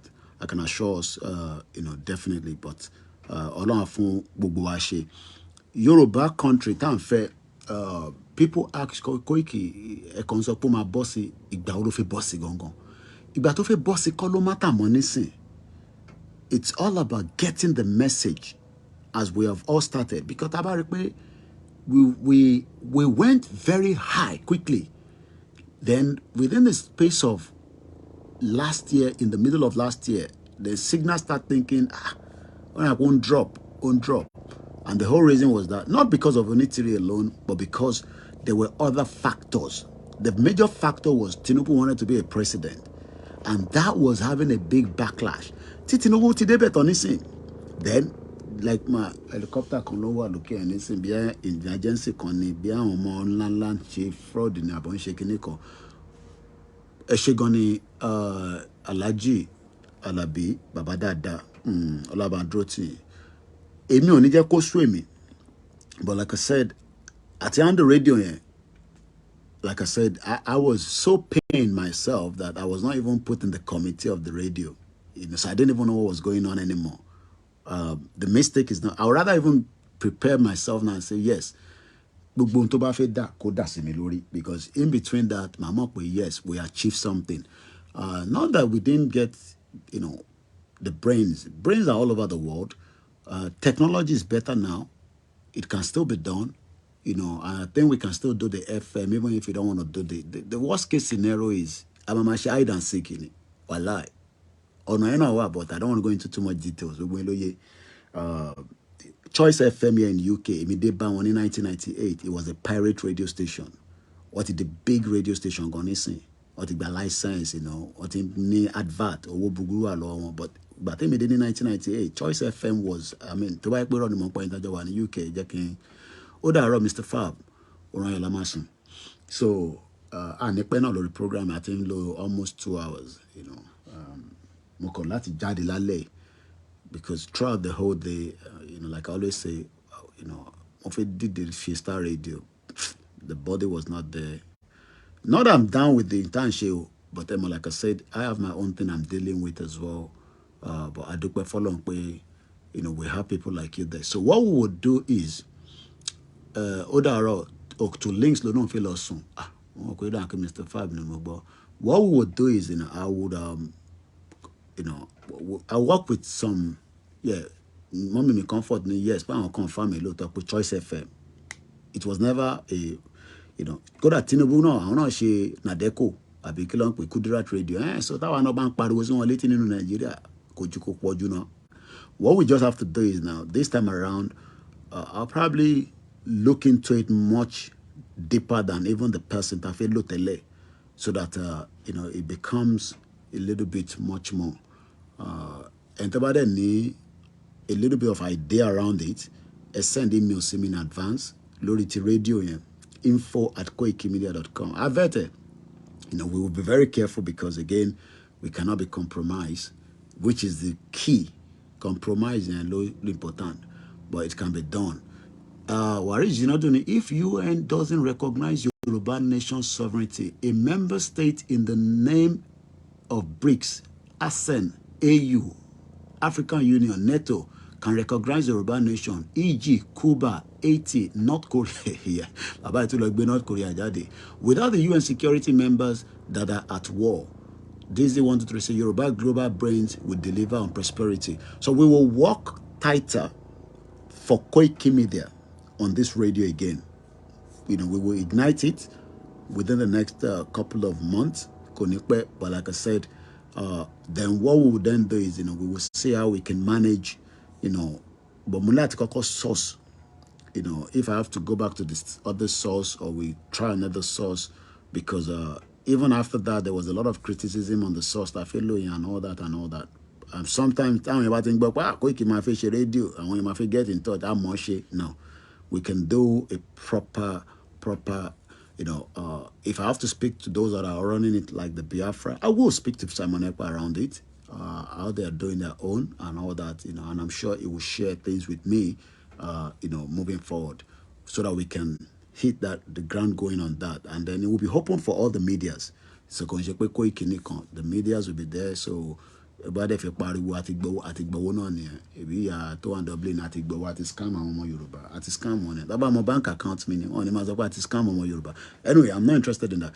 What I just want to focus on is still the diplomatic side of things. Mo kí baba wa Yomi Banjo Jesu _of_ Nazareth. Mo kí like I always say, this is not a platform where we are against any religion. I am not here for religion. I am here so that the Yoruba people can have a better life, and humanity around us and the neighbors. Going further, how do we communicate a strong message? Any message coming out of the comment section, and people are not calling, so it's okay. To all these countries, let me list the countries again so that you just maybe have it at the back of your mind. The G7 countries, G7, okay, the G7 countries are France, United States, United Kingdom, Germany. Ǹjẹ́ a lè communicate pẹ̀lú àwọn tó jẹ́ àmọ́ pé gbogbo their interest is all about Nigeria, but is there a way that we can start finding out àwọn tó jẹ́ big companies wọn, and we start sending message to them, especially yìí tó ní link pẹ̀lú Nigeria, tó ń bá Nigeria ń ṣe business okòwò lọ́wọ́lọ́wọ́, because we know that Mike Adenuga, for example, now only chairman Kinikon, France Business Summit or whatever they, I don't know. Can we think of those companies? And our companies kan dẹ̀ wà, àwọn tó ń ṣiṣẹ́ ní àwọn big places, and àwọn tó wà intelligent and understand nǹkan tí mo sọ. Company bá set up nísìn, ó máa ní subsidiary, ọgbọ́n olè náà ni o, so that tí problem bá wáyé, they don't want you to link it back to them. They want the subsidiary to deal with it. Can we start talking to them? Can we start writing the stock market around the world and telling them that, the country called Nigeria, we need to do something. This is not about Inti YSDM Shilowo. This is not about Inti Babakito Ishi. We as people that are coming here to, Akoveke Mawasibi Akara Soro. This is only a control or comment no section irale. I don't want to disclose this person. Book communication with the US Embassy, UK, rich countries. They share they shared it with me. One man person, every time is always. Banki grammar, chalafela, what grammar no Yawa Falasha Deojo, and the rest of the Timodaroko. Like I said, àwọn Yoruba tó lọ pẹ̀lú APC. There's nothing wrong in what they've done, but they will start understanding Intawambabo if we don't give up, if we continue the education, where we can push our message in a constructive way to them. Flyers, a support. Why we need the money to be there as well, because I expect that even as everything is quiet now, the flyers can still roll out, continuously. I want bus stop, just maybe 10, 20 words. Reason to Yoruba. We must find a way to talk to Russia. We must find a way to tell the Chinese or the China why we want to go. We must all be ready to open a communication channel, especially Awatawalata. I think the one every embassy must be receiving dozens of letters. It's just like a pressure cooker, where we will continue to tell them that we are not saying that we don't want to do business with you, we don't want to have a new relationship with you, but we want to have a communication, moving forward. We need to start thinking of that. We must put the pressure. 2023, ẹ jẹ́ ká fi gbogbo ọ̀rọ̀ ìyá yẹn sílẹ̀, ó ti wá ṣe tó fẹ́ ṣe, but ẹ jẹ́ ká kọ́ lọ sí ìsàlẹ̀ lọ́hùn ní African country ní Southwest. Ẹ̀gbọ́n sókè bàbá wa. Ẹ káalẹ́ sà. Ẹ kú ètò. Ètò nìyẹn. Ṣé rí a lè bá gbogbo àgbáyé sọ̀rọ̀? Ó wà pẹ̀lú tá a bá ṣe rẹ́dì sí. Gbogbo tá à ń ṣe yìí, wọ́n rí wa gẹ́gẹ́ bí ẹni tí ò tí ì rẹ́dì láti ṣe kankan. Ohun tí wọ́n kàn nídìí. Now, fẹ́ rí ni pé bóyá àwa gẹ́gẹ́ fún ara wa àti ṣetán ìyẹn ẹ̀yin ọmọ Yorùbá like àwa tá a jẹ́ ọmọ Yorùbá gẹ́gẹ́ tá a dín tẹ́ pé àwa lá nílẹ̀ yìí a ṣetán a dìde kan tó lọ pé àti ṣetán ṣé àwọn tó wà nílé àwọn gẹ́gẹ́ níṣẹ́ yìí kù sí lọ́wọ́. Tá bá fẹ́ gba Nàìjíríà tá bá fẹ́ pa Nàìjíríà àti ta ló máa ti pa. Bá àwọn tó wà nílé náà àwọn náà níṣẹ́ náà fẹ́ ṣe. Kò di dandan kó tó máa tún sọ fún yín pé báyìí ni Nàìjíríà ṣe rí báyìí ni Nàìjíríà ṣe rí. Ṣé ohun tó ń ṣẹlẹ̀ lọ́wọ́lọ́wọ́ báyìí ṣé kò sọ iye fún yín rí pé ìlú yìí ò kì í ṣèlú. Àtọ́dún mélòó lẹ ti bá bọ̀. Àwọn ló yẹ kó dìde tán bá dìde tí àwọn èèyàn wa nílé tán bá dìde tán bá lọ bá lẹ́nu ọ̀nà gọ́fúnà tí wọ́n sọ pé ó jáde lẹ́nìí. Èèyàn mélòó náà fẹ́ pa nínú yín tẹ̀ bá yìí lọ bá gọ́fúnà ẹni tó jẹ́ kánsílọ̀ àdúgbò kẹ́ ẹ fún lọ́hùn pé lọ́dún kankan lẹ́nìí ìyá yìí ti tó. Tá a bá fi ara ní àwọn tó jẹ́ bíi mẹ́mbà yẹn tán jẹ́ agbẹnusọ fún wa nílé àwọn náà máa sọ fáwọn ọ̀gá wọn pé àwọn ará bí òun ò fi àwọn lọ́kàn balẹ̀. Òun ni iṣẹ́ àwọn tó wà níta ẹ̀yin tẹ́ wà níta òun ní iṣẹ́ yìí máa fi jáde. Ẹ ti ṣe iṣẹ́ jìnnà bò kì í ṣe gbogbo ẹ̀ náà fẹ́ máa sọ sórí ìta kì í ṣe gbogbo ẹ̀ náà fẹ́ máa sọ sáfẹ́fẹ́.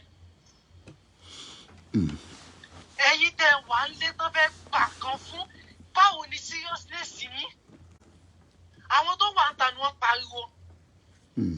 Àwọn àjẹ́ máa wò pé ìtaná wà wò ó sí nílé wò mọ̀ọ́kan tó ṣẹlẹ̀ ẹ̀yin tẹ́ wà ń lé ẹ̀ẹ́dẹ̀ kígbe báwo ni ẹgbẹ́ kan gbà yín torí wọ́n rò ó dùn mọ́ yín náà ni. Ìwáyé wò là ń gbé tá à ń parọ́ nìkan tí ò ṣe tí ó tá à ń fi rọ́gbò ó tí ò bọ ẹsẹ̀ tá à dẹ̀ fi rọ́ ṣe.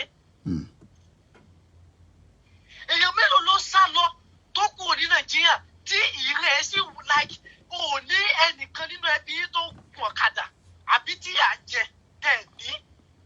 tẹ̀lé wà níta. Tó ibẹ̀ ti lè rí jẹ́ tí ẹgbàgbé tí wọ́n. Ẹ tún wá ń fi ọ̀hún náà tàn wọ́n torí èlò tẹ̀ ń fún wọn. Torí ẹ mọ̀ pé wọn ò ní. Ẹ tún fẹ́ kán kò nínú ẹrú. Ẹ tún fẹ́ máa lù wọ́n náà.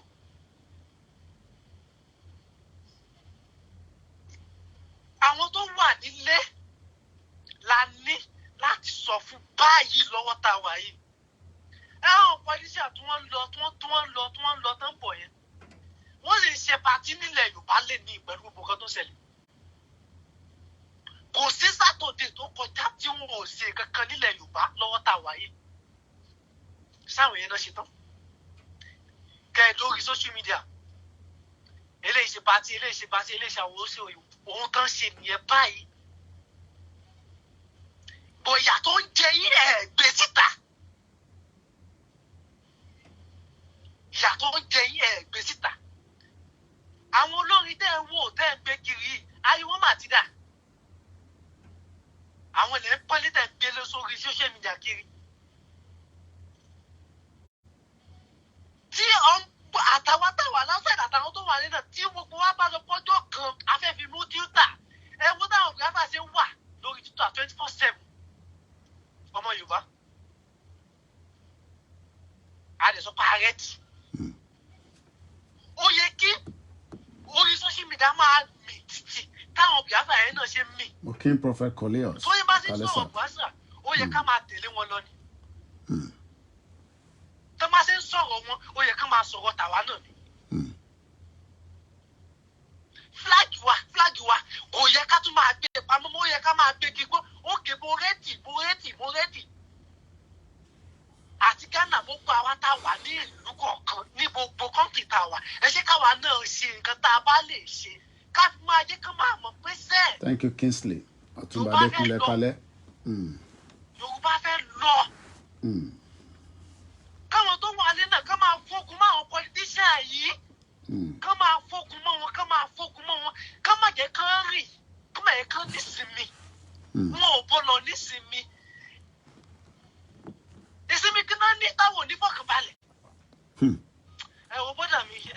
lómi láyè kó sọ̀rọ̀. Ẹ ṣé gan bàbá wa. Mo máa kí gbogbo ẹ̀yin bàbá wa. Èmi ni mo ṣe gbogbo decoration tẹ́ ń rí pẹ̀lú mídíà lálẹ́. Èmi mò ń dára. Àrà tó dá náà la máa dá lágbára Elédùmarè. Mo lè dá ní oríṣiríṣi ọ̀nà. Ṣé rí pé mo tún dá padà sí kó ti clear dáadáa nísìn. Ntí technology fi dá nìyẹn. I can move from one place. Ibi tí mo wà lálẹ́ nìyẹn mo lè padà lọ báyìí. That's the beauty of technology, you know, and we are so excited that technology. So technology is so beautiful, it's so good, and it can be used very well.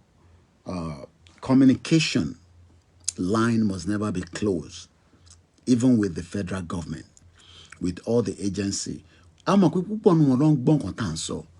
they are finding it very difficult at this hour when a Yoruba man is the next president, whether we like it or not, as it stands right now.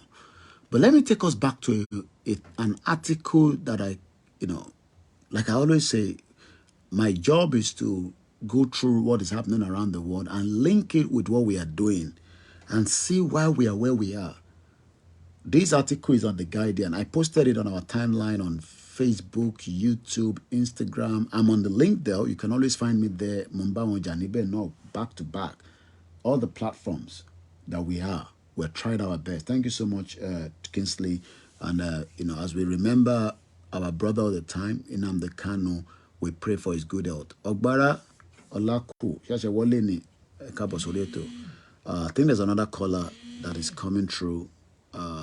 Let's go to another part of Yoruba land tonight. Moki gbogbo nla kan se o, gbogbo ẹ̀yin pátá àti ẹ̀yin tí ẹ ń gbọ́ wa tẹ́lẹ̀ tó di pé ìjà ló dé tó rin fi dòwe àkìyìn.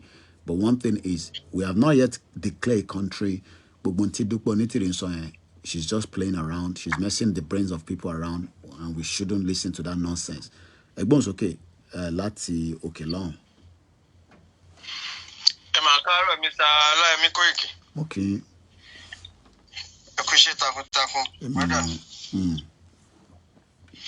Ẹni ṣàṣedànù lágbára Ọlọ́run. Àṣà àwọn tó láyé tó lọ́run.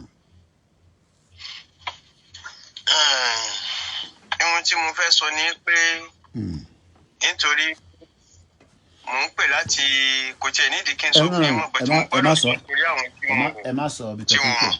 Ẹ má sọ bí tẹ́tí ń pè. Ẹ má sọ. Ṣé rí àwa kan apá kan mọ̀ wípé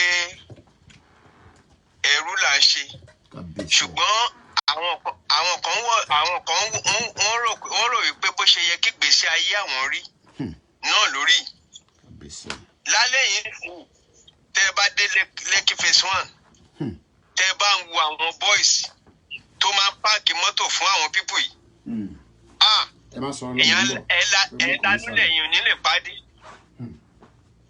Bóyá Adélẹ́dẹ́kù ni o, Akin Adéṣọlá ni o, Lekki phase 1 ni o, Sùúrùlérè ni o.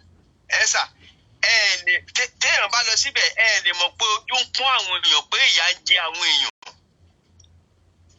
Nítorí kíni tó bá bá wọn páàkì mọ́tò wọn á lè fún wọn ní 1,000, 2,000, 5,000. Tẹ́ ẹ bá dẹ̀ rí ìdíwé báwọn pípù yìí ṣe ń tẹ̀lé àwọn politician yìí sà. Èèyàn á rò pé bóyá Nàìjíríà wà òkè, kò dẹ̀ wà òkè. Kò wà òkè rárá. Bí mo ṣe ń bá yín sọ̀rọ̀ yìí, mo ṣẹ̀ dé a gbé àwọn kan lọ síbi tó ti lọ gbá bọ̀. Àti close o, àwọn kan wà ń Kẹjà báyìí o. Lára àwọn dírẹ́fà ẹgbẹ́ mi ní kọ́mpìtì mo ti ń ṣe. Àwọn kan wà ń Kẹjà báyìí. Àwọn kan wà ní fíà ìlọ́hùn tí wọ́n máa kákò sínú mọ́tò síbẹ̀. Àwọn tá à ń bá ṣiṣẹ́ yìí wọ́n náwó bí ìgbà tó yẹ pé olè ni wọ́n. Ojú mi clear ara nísìn. Iṣẹ́ nẹ́tíwọ̀kì ni wọ́n ń ṣe. Kí ni mo wá ń sọ ni wípé ṣé rí àwa tá a wà ní ọ̀rọ̀ àwa tá a wà ní ó ká ẹ̀yin tẹ́ wà lókè òkun ó ká yín lára. ju àwa gan alára lọ. Ṣé kí a máa jẹyàn wa ni? Àbẹ́ kí a máa jẹyàn náà ni? Àní táwọn kan bá ń sọ tá a bá ń jíròrò lórí Yorùbá nation yìí. Àwọn mìíràn sọ pé kò lè ṣeé ṣe. Èmi mo wá ń béèrè pé òkè ṣé ìgbésí ayé tá à ń gbé yìí sí ṣé ìgbésí ayé tó dáa ni. Kò sí tó kàn án pẹ̀lú yẹn. Tó jẹ́ pé èèyàn ò lè jẹun lẹ́ẹ̀mejì lójúmọ́. Bó ló ti fẹ́ jẹ? Ọ̀nà èèyàn ò olóko lè gbàgbé. jẹun lẹ́ẹ̀mejì lójúmọ́ ṣé ìgbésí ayé kan lélẹ́yìí. Tẹ́ ẹ bá dẹ̀ ráwọn pípù yìí dìwé bó ṣe náwó ní fíà yìí bíbá yìí. Ayékáyé. Ẹ Ayékáyé ló ń jẹ. Nígbà míì tí àwọn ọ̀rẹ́ mi àwọn tó ní làákàyè tó mọ ìtumọ̀ Yorùbá nation yìí. Ọ̀rọ̀ location fún wa náà ó máa ń pa wá lẹ́kún ni pé. Táwọn ọmọ owó bẹ tó ti wọ VI lálẹ́ tó máa gbọ́mọ lọ. Tó ti wọ VI lálẹ́. Tó máa jẹ pepper soup. Tẹ́ ẹ bá dé inú kọ́mpáàdì ẹlòmíì ẹ wò mọ́tò tó wà ń bẹ ó lé ní 20. Mọ́mọ́. Tó yẹ pé ó máa jẹ èmi máa jẹ ràmọ́ bẹ́ẹ̀ ni. Ibi tó ti ń rówó yẹn gan kò tẹ̀ yé lówó ẹ̀ gan sef. Àwọn èèyàn dẹ̀ sọ́nà ní káàkiri ẹ wá lọ wo àwọn mansion tí wọ́n kọ́ sí Lẹ́kì tó yẹ pé kò sí èèyàn kankan nù ẹ̀ àwọn èèyàn dẹ̀ ń sùn ta. Níwájú ọ́fíìsì wa ẹ̀rí ẹlòmíì bẹ́ẹ̀ bá rí lánàá lórí fídíò ẹ má rò pé bóyá ọ̀rá ló wà bẹ́ẹ̀ o. Èèyàn ló yí ọ̀rá. Wọ́n máa tẹ̀ ń pèsè àwọn tó ń ṣe programu. Àwa tá a wà lé a gbọ́dọ̀ fọwọ́sowọ́pọ̀ nítorí iṣẹ́ ráwọn pípù àwọn politician wọ́n bẹ̀rù kú o. Tí ò bá sí security lẹ́yìn wọn wàláhì empty ni wọ́n. Bẹ́ẹ̀ni mọ́mọ́. Tí security ò bá tẹ̀lé wọn ò lè jáde. Wọ́n bẹ̀rù kú. Tó pọ̀. Tí gbogbo wa bá fọwọ́sowọ́pọ̀ ṣé rí àwa kan ti gbáradì mẹ́gàràdì tó fẹ́ ṣẹlẹ̀ lọ́jọ́ tó bá yẹ kó bá ṣẹlẹ̀ ni kò bá léjú tí ẹ ṣàṣì lọ.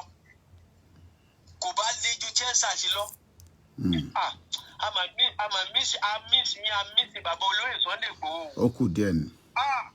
There's always a new strategy. Ó dẹ̀ mọ̀ pé ó máa ṣe é ṣe torí àwọn pípù yìí ti fura ló fi ń rìn báyìí. Bẹ́ẹ̀ni. Mi gbọ́dọ̀ parọ́ fún yín. Ọmọ pé tagbé dání kò ń ṣe kékeré. Ni wọ́n fi ń rìn. Nígbà tó bá rẹ́ẹ̀dì tán ìmí tí ó mọ̀ wẹ́wẹ́ á kó sínú odò òkun á kó sínú odò ọ̀sà tó yẹ pé ẹja ló máa fi jẹ. N tó máa bá wọn jà náà ó ń wà níwájú wọn báyìí àwa lójú ń kán ni. N tó máa bá wọn jà. Ojú ò gbọdọ̀ pọ́nyàn jù báyìí lọ. Mi ò gbọdọ̀ parọ́ fún yín. Àwọn tó jáde ẹ wá wo báwọn èèyàn ṣe gun ọ̀kadà wọ́n rú wa àgùnfẹ́ kú. Àgùnfẹ́ kú jẹ́ pé ẹlòmíì ẹni tí ò lọ skul rárá ló ka skul sáàdì. Àwọn Chinese tá à ń bá ṣiṣẹ́ ìyá ẹlòmíì kò lè sọ broken sà. Ẹ sọ bẹ́ẹ̀. Ṣùgbọ́n èdè ìlú wọn ni wọ́n fi kọ́ wọn ní gbogbo nǹkan tí wọ́n ṣe ń bí báyìí. Wọ́n mọ kọ̀ǹpútà orí wọn fẹ́ dàrú. Nítorí tí èdè ìlú yàn bá ti sọnù èèyàn má ti di kòròfò. Bẹ́ẹ̀ni. Àní ẹlòmíì ọmọ Yorùbá mi àkọlà sójú báyìí kọ àti lè sọ Yorùbá di wàhálà. Mo ní ẹni àmà tí ń dọ́mọ àlè lọ́kẹ́. Àwọn tó máa ń gbé àṣà alárugẹ tí ó máa jẹ́ kí èdè wa parun kò máa ní bàjẹ́ fún wọn. Mo ní ṣé ká tún máa lè sọ Yorùbá mọ́ èdè wa. Táwọn Chinese bá wà láàrin ara wọn Chinese ni wọ́n máa sọ. Tẹ́ ẹ bá wọ mọ́tò ń sìn kẹ́ ẹ kọ́ ọmọ Yorùbá tó sọ Yorùbá sí yín. Ṣé rírú iṣẹ́ tẹ̀ ń ṣe yìí Ọlọ́run ní ṣìṣe o. Àmín o. Ní gbọ́mọ yín gbìn lágbára Ọlọ́run. Ṣèdùmarè. Nítorí ẹ̀yin ni dùnnú wa ẹ̀yin là ń wò. Adúpẹ́ f'Ọlọ́run. Ní òkè táwọn pé yẹ́sì ọkàn wa balẹ̀ pé Yorùbá nation iṣẹ́ àní a máa gbà. Adúpẹ́ f'Ọlọ́run. Lágbára Ọlọ́run. Adúpẹ́ f'Ọlọ́run. Nítorí èdè wa àṣà wa gbogbo ẹ̀ gbọ́dọ̀ padà. Ó ti di dandan. Tí gbogbo ẹ̀ bá padà tá a dá dúró àìmọye ogún ẹlòmíì tó ti bọ́ sọnù. Bẹ́ẹ̀ni, the future is bright. Bí ó fẹ́ lẹ́tọ̀ ó máa gbàdúrà bó fẹ́ lọ ṣú ó máa gbàdúrà bó fẹ́ lọ because o ò lè dá fún sìnkọ́kọ̀ ẹ̀ balẹ̀. Bó ti mọ ó máa ń kọ́ mi lóminú pé àwọn Boko Haram àwọn bandits ṣé bó mọ ilé àwọn olórí burúkú yìí wọ́n mọ gbogbo from A to Z wọn. Kí ló dé tí wọ́n tiẹ̀ máa lọ síbẹ̀ kó tiẹ̀ bá ru wọn. ìjẹ́ ìrọ́rìsì ṣe pa àwọn wèrè yẹn dànù ní Ghana lọ́jọ́ o. Wọ́n tẹ̀ kọ́kọ́ bá arun bó ṣe ìlàjì nínú kó bá arun wọn dànù. Tí kánsẹ́lọ̀ lásán tó bá lọ tẹ́ bá rí mọ́tò tó bá kó lẹ́yìn báyìí wọ́n lè gba wọ́n wè. Wọn ò bí èmi rẹ kẹ́mi ṣerú ẹ̀. Tó bá máa sọ̀rọ̀ nílùú táwa ẹ̀ sì wọ́n á kí lórúkọ bàbá ẹ̀. Tó bá ti sọ pọ̀ tẹ́dọ́lá àbí kíní kan wá ní you are nobody. Ṣé gbèsè ayé tá a fẹ́ máa bá lọ ni? Tẹ́ bá rí àwọn pípù yìí àwọn Chinese kan bá ṣe ẹni tó ti ń ṣiṣẹ́ ní 3 years bíbá pẹ̀lú ẹni tó ṣe ìdílé ní the same thing ní sálárì wọn 1.1 ló fi ń bẹ̀rẹ̀ fún wọn 1.1. Gbogbo nǹkan tó ń dè ń rà báyìí pẹ̀lú receipt wọ́n máa gba tó ń bá fi owó ra nǹkan wọ́n máa gba owó yẹn padà.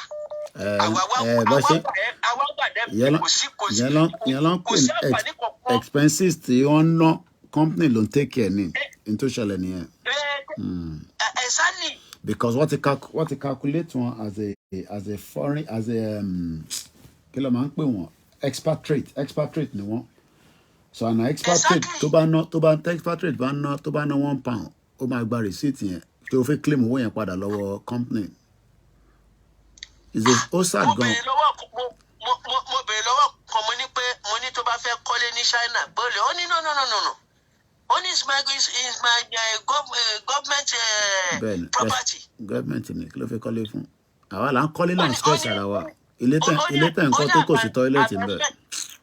I can spend 15 years, 10 years to pay the money. Mortgage, yeah. Because mortgage system ni.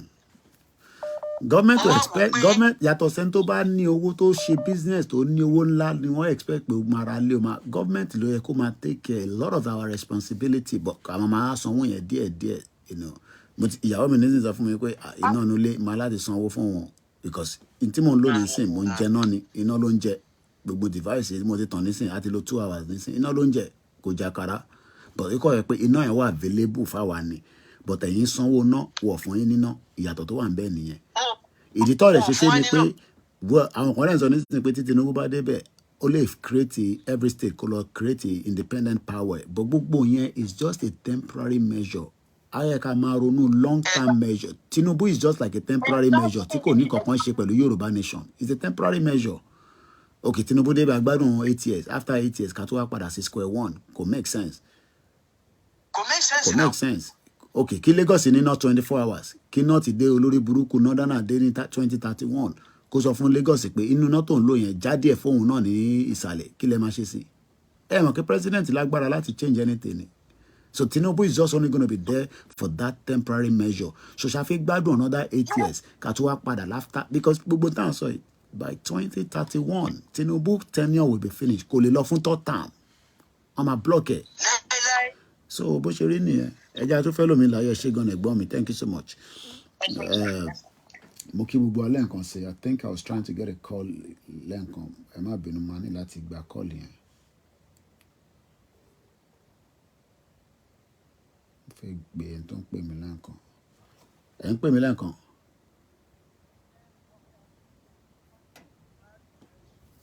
Okay òṣìṣẹ́ látọ̀dọ̀ yín nìkan ẹ máa refresh ni all right. Okay.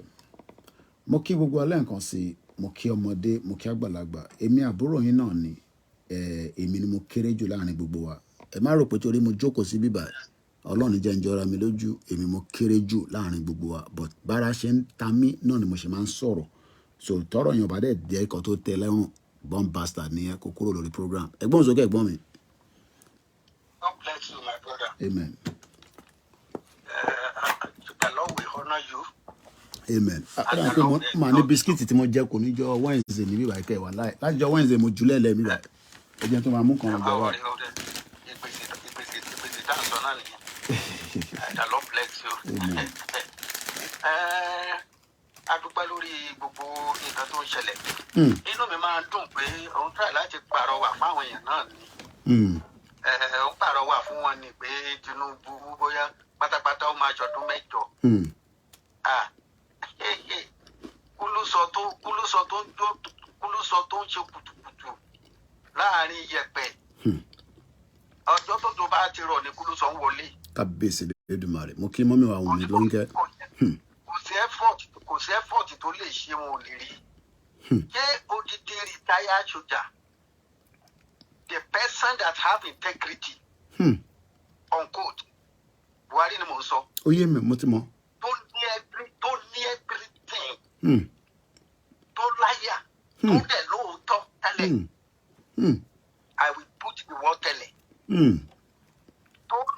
Tó ní Babangida o, tó ní ìlú pé now we want to do operation kìnìkan clearing everything tí gbogbo ìlú tó wà gan agree. Tó ní good record, tí record rẹ̀ clean. Tó lè sọ pé nǹkan báyìí ló ṣe Nàìjíríà. Tó dẹ̀ dúró pa. Kò rí dìlú yẹn ṣe. Àwọn ní abirùn ló máa wá ṣe. Kábíyèsí ẹ. My brother, anybody tó bá sọ pé bàbá yẹn bọ̀ wá ẹni yẹn ò tí ì mọ anything. Ẹ gbọ́ mi tí lọ́rọ̀ sọ báyìí. Mi tí lọ́rọ̀ sọ báyìí. But after May 29, àṣọ nǹkan tí bá ń sọ kò tí ì ráì. Lórí now let me give you governors. Èkìtì yẹn máa mú mọ dáadáa. Now àtìgbà tí Fáyọ̀ṣe wà ń bẹ̀. Bẹ́ẹ̀ni sá. À ń pariwo ẹ̀ pé bọ́ọ̀lù kíní. Ó ṣáà ń ṣe gbogbo ẹ̀ pẹ̀lú tọ́gìrì pẹ̀lú gbogbo ẹ̀ ó ṣáà ń kówó jọ ó ṣe bíríìjì tí ò ní nǹkan kan ó pe ìyàwó ẹ̀ ló supply kí ni ọmọ ẹ̀ ló supply gbogbo ó kọ̀rọ̀ yẹn lọ. Up till now all governors tó ṣì lọ wọ́n gbowó. Ní from every state tán wà yóò ní wọ́n ń gbowó wọ́n ṣì ń gbowó wọn continuously. Now Anífàyẹmí náà ń wá kó lọ́pọlọ ó lọ́pọlọ òun ló ṣe ìdàkúdírà tí òun ló ní rédíò tó ṣe gbogbo ẹ̀ ó lo 8 years. Instead rather than kí nǹkan máa dára sí everything further. Now deputy ẹ̀ dẹjọ́ òun ló wá wọlé nísìnyí. Okay, so deputy Fáyẹmí ló wọlé nísìnyí sá. Òun ló wọlé lẹ́kìtì. So ó máa cover tracks Fáyẹmí kò ní jẹ́ ká mọ̀.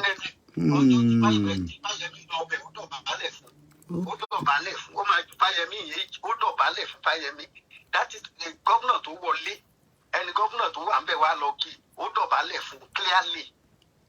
Ọjọ́ tí ìyẹn ṣó pé kò sí nǹkan kan tó fẹ́ ṣe. Ó máa cover everything ni. Máa cover tracks. Náà Fáyọ̀ṣe wà ń bẹ̀ wọ́n pariwo pé ó kówó jẹ. Ǹjẹ́ ó sì lè jẹ́ Fáyẹmí sọ anything nípa ẹ̀? Kò sọ anything. And they are not from the same political party, if I'm right. Yeah. They are not from the same political party. Nígbà tó kúrò ń bẹ̀, Fáyọ̀ṣe ní tó ń bá débẹ̀ òun máa probe. Ìjọ probe nothing.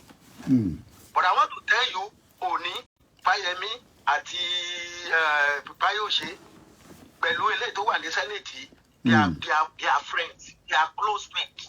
And they are still friends till today. Now, is it that you want to go back to Wọlé now? Kò tí sọ pé nǹkan bẹ́ẹ̀ ló ń fẹ́ ṣe.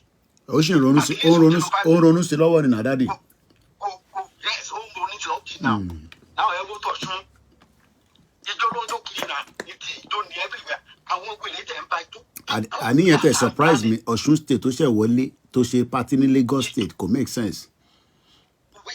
It doesn't add up at all. Ó yẹ kó ṣe party yẹn ní Ọ̀ṣun state for that revenue for that one day alone, but could think like that. No. People don't listen like that. We hear our people. Everyone so for me, people who are to come and do what? My brother, most of them tell you, the vanity. Only Tinubu bá wọlé, mo ní àgbèrò ló máa gba gbogbo ìlú. Mo ní tí Àtíkù bá wọlé, mo ní Fúlàní àwa pọ̀ sí. Mo ní tí Òbí bá wọlé, ẹ má bínú pé mo kọ́ ti yanko mi. Ṣé àwọn pé tí Tinubu bá wọlé, the amount of corruption tó máa wọ Nàìjíríà. Because ṣé mọ̀ pé mo sorry láti sọ àwọn tó fi jalè nísìn open door gidi ni. I am telling you. Because tá bá ń wo gbogbo lè tó jà lábẹ́ Buhari tó jẹ́ máa látàrí pé bẹ́ẹ̀ ṣe sọ́tọ̀ àrùn pé ó ní integrity nígbà kan tí kò dẹ̀ tá dẹ̀ mọ̀ gbogbo tí Tinubu ti ṣe tẹ́lẹ̀ tí gbogbo à ń sọ pé yẹn ó gba bíbà ó gba now tó bá wọlé Nigeria is so big in the sense that ibo mélòó ló fẹ́ mọ́nítọ̀. Ibo mélòó ló fẹ́ mọ́nítọ̀. Kẹ́ni tó jẹ́ pé tó wà dementia owó ló ń gbé ní bó ṣe wà yẹn. Náà àwọn tó dẹ̀ ti pé kó wọ bẹ̀ wọ́n fẹ́ kówó ni. Wọ́n fẹ́ kówó ni. Wọ́n fẹ́ kówó ni. Àwọn náà fẹ́ tèrè alẹ́ sábọ̀ bíi Reno tó wà ní Manchester. Everywhere. So who is the person tó fẹ́ ṣe? Àwọn tó jalè tán pẹ́ lọ kóòtù tán dákú síbẹ̀. Tán ní kíní kan ìjà ìgbọ́kẹ̀sì yẹn láti gbà yẹn wọ́n dákú ìṣe gimmick. Tán ní èdínà tó ń tán lé lọ tó ṣubú tó. Ẹ wo Zamfara state governor ẹ wo tán ló jí. Àyà mi já sá. Okay, ẹ wo ti ní tán ní minister for kíní kan gbà kan báyìí tán ló jí owó accountant general mọbi tó kó yẹn sí nísìnyí. Almost 100 and something billion l'accountant general máa kọ. Ìyàwó mi sọ̀rọ̀ nípa pension ní àná. Nígbà tá mo post video kan tí bàbá kan sunkún tó níbi ń pa àwọn. Ìyàwó mi wá ní bọ̀ ṣe bí owó àwọn pípù yẹn báwọn lọ dáwọ́ pension yẹn inú ibi iṣẹ́ lọ ti ń yọ. Kí ló dé tó ọ̀rọ̀ owó kó fún ọmọ ní kíni? Ẹran ti minor gate tó sá lọ sí Niger tó dá padà àgbọ̀ kéèsì yẹn mọ́ nísìn. Owó pension ó ná tán minor gate. Because ọmọ ó lè gbé ó lè gbà ní Nàìjíríà ló ní ejò ti gbówó mi tí kéèsì yóò jọ ọmọdé ní Nàìjíríà ní ọ̀bọ ti gbówó mi tí kéèsì yóò you can imagine foolish things. Àwa ní abirùn yìí ló ń bọ̀ láti wá ṣèjọba ẹgbàgbé ẹ̀ but after on the 29th I'm going to come on with some things. Okay. But I want to tell you kò sí nǹkan tó lè stop à ń fọwọ́ mo sọ́ngbà kan bóyá orí láì yín àbí orí láì bóyá ti Lady K mo ní nǹkan tó bà mí lérò ní wípé 40 ọdún wa kó má do 40 ọdún ààyè ni kò ní rí bẹ́ẹ̀ ló kódà pé dára ni pé kò lórí bẹ́ẹ̀ lórúkọ Jésù mo ní nǹkan tí mò ń wò nìyẹn because ó pẹ́ ó yá ẹlẹ́dẹ̀ àdọ́yà ariwo ló máa bà ariwo ló máa bọ̀ má bàjẹ́ lọ God bless you my brother. Ẹ ṣé gan ni tó mo máa kí gbogbo ẹ̀yin èèyàn wa pé a jẹ́ kí Friday lọ tí a jáde torí ti bá ní látàárọ̀ I spend most of the time just consulting myself with so many other things that I have in my head. But for every time our mind goes back to, because ìyàwó mi try láti wonder pé bàbá tó ń sunkún tó dẹ̀ ṣiṣẹ́ for 30 or 20 something years kẹ̀dẹ̀ san pension fún ló diṣẹ́.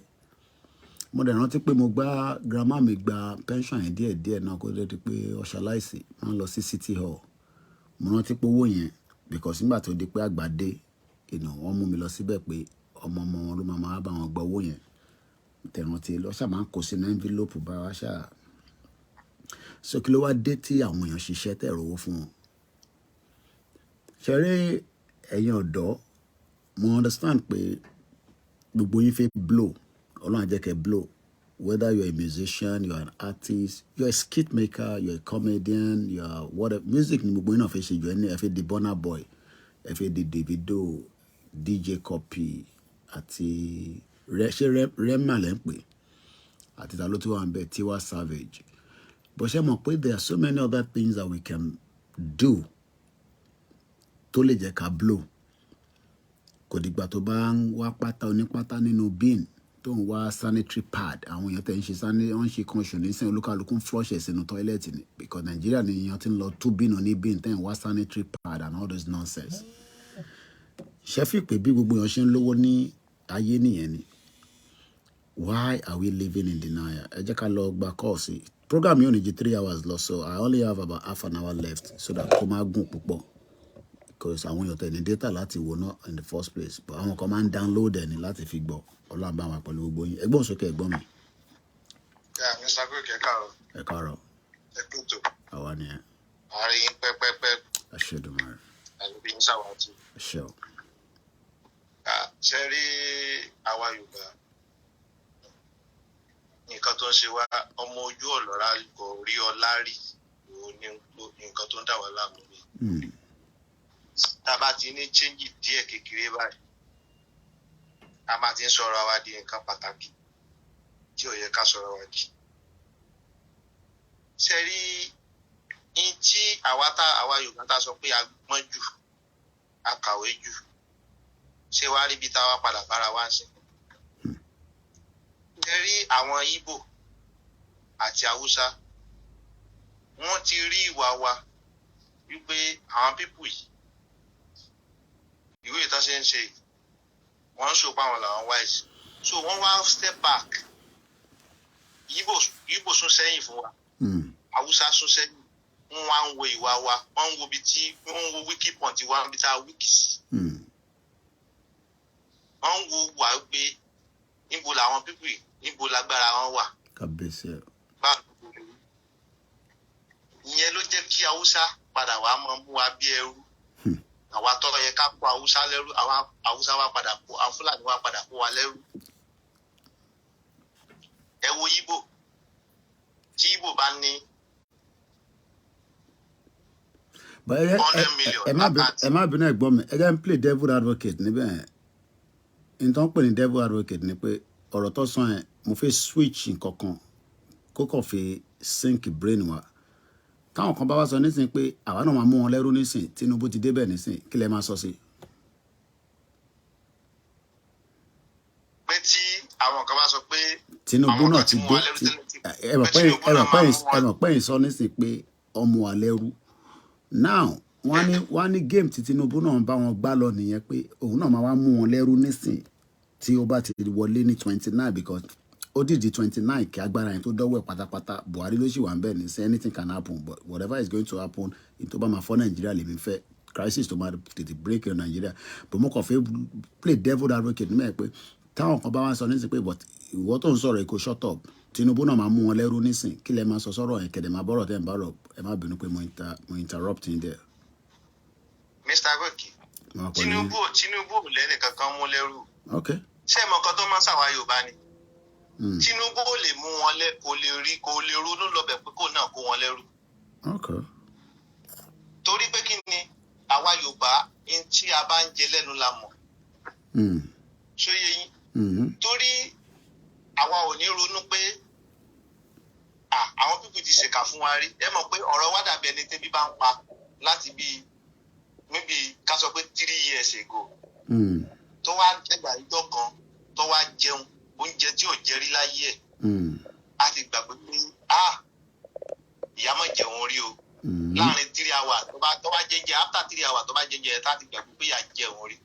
Nǹkan tó máa ń ṣàwà Yorùbá àwọn ò ní ronú pé àwọn kan kó wa lẹ́rú rí. Okay. Nígbà bá débẹ̀ tán sí gbogbo àwa Yorùbá àwọn oní tí ó yẹ ká lé la máa lé. Iṣẹ́ káwa náà ronú báwọn pípẹ́ ẹ ṣe ń ronú ní ronú lọ bẹ̀rẹ̀ mọ́. Ọ̀tọ̀ ni nǹkan tá máa ṣe. So n tí Tinubu òfin ni kó wọn lẹ́rú tí òfin lè kó wọn kó lẹ́rú nìyẹn.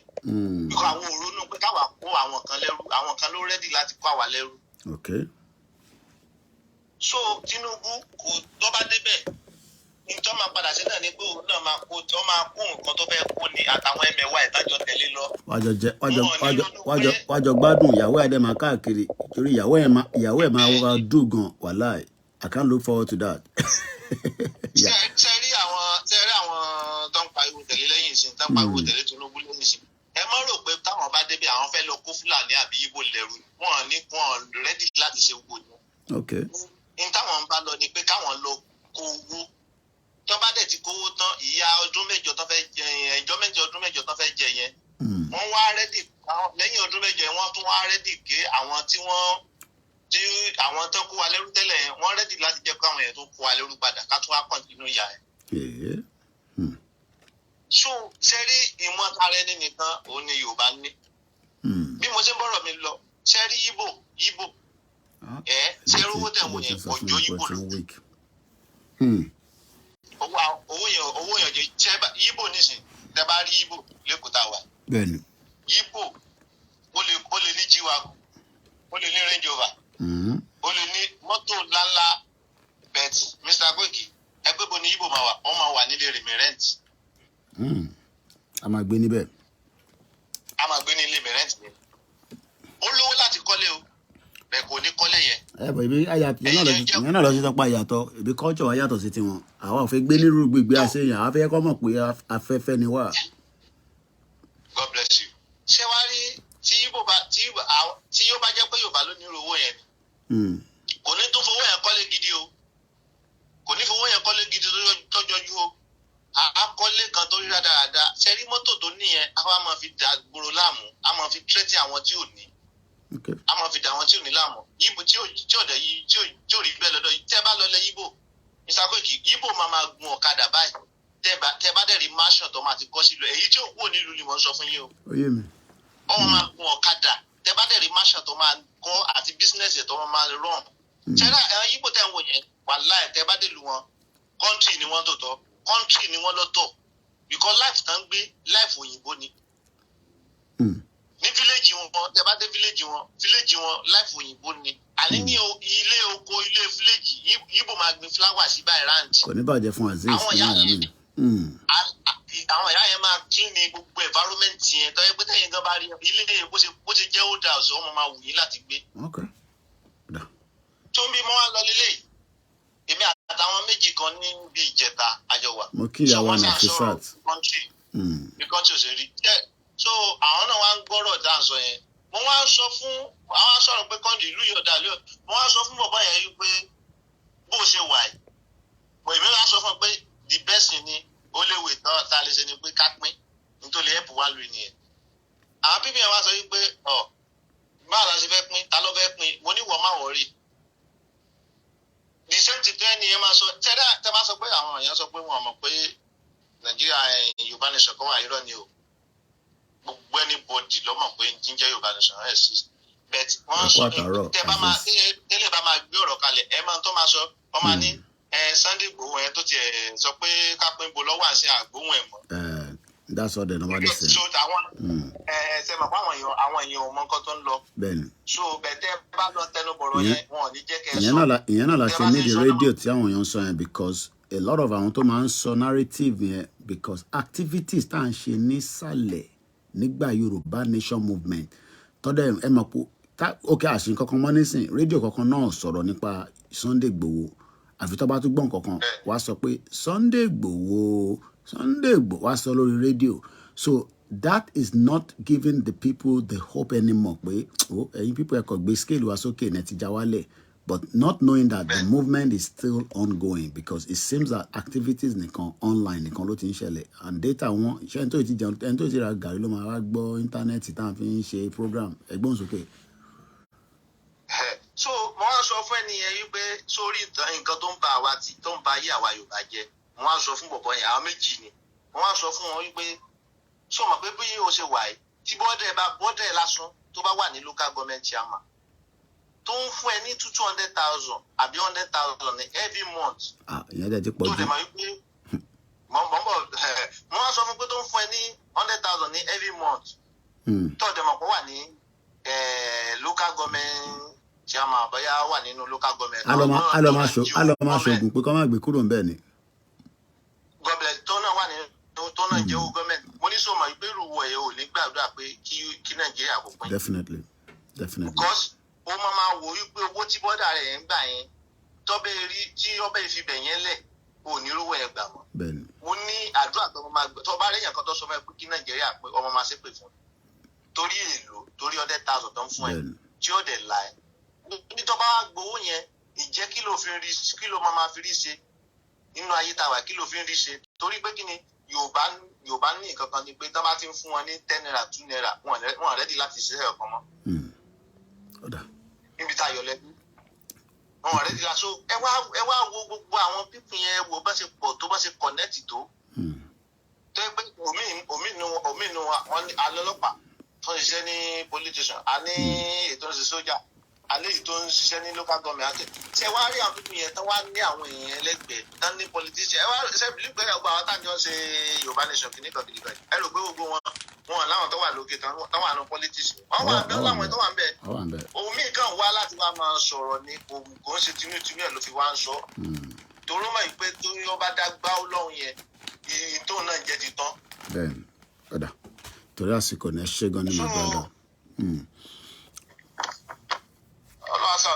àmì mo kí gbogbo ẹ̀yin tí ànígbà kọ́ ọmọ sọ̀rọ̀ àmà lè wind down it's already late here not late àwọn àwọn tó wà ní club máa ń ṣe fàájì lọ ní tiwọn ní Nàìjíríà náà àmì ìbáṣe ń sọ pé Nàìjíríà ọ̀dà àwọn ọmọ tèmi wà lọ́dọ̀ àwọn Zazu nísìn tó ń jó Zazu lọ́wọ́ tó ń jùdí bẹ̀bẹ̀rẹ̀ tó ń jùdí bòbòrò but at the end of the day that is life. Mo kí ẹ mọ́mí wa Nafisat Tiwa Láṣẹ mo kí yín Yoruba politicians are weak bàjẹ́ bẹ́ẹ̀ àwọn náà fi kú kò sẹ́ni tó fi kú Lacote mo kí yín.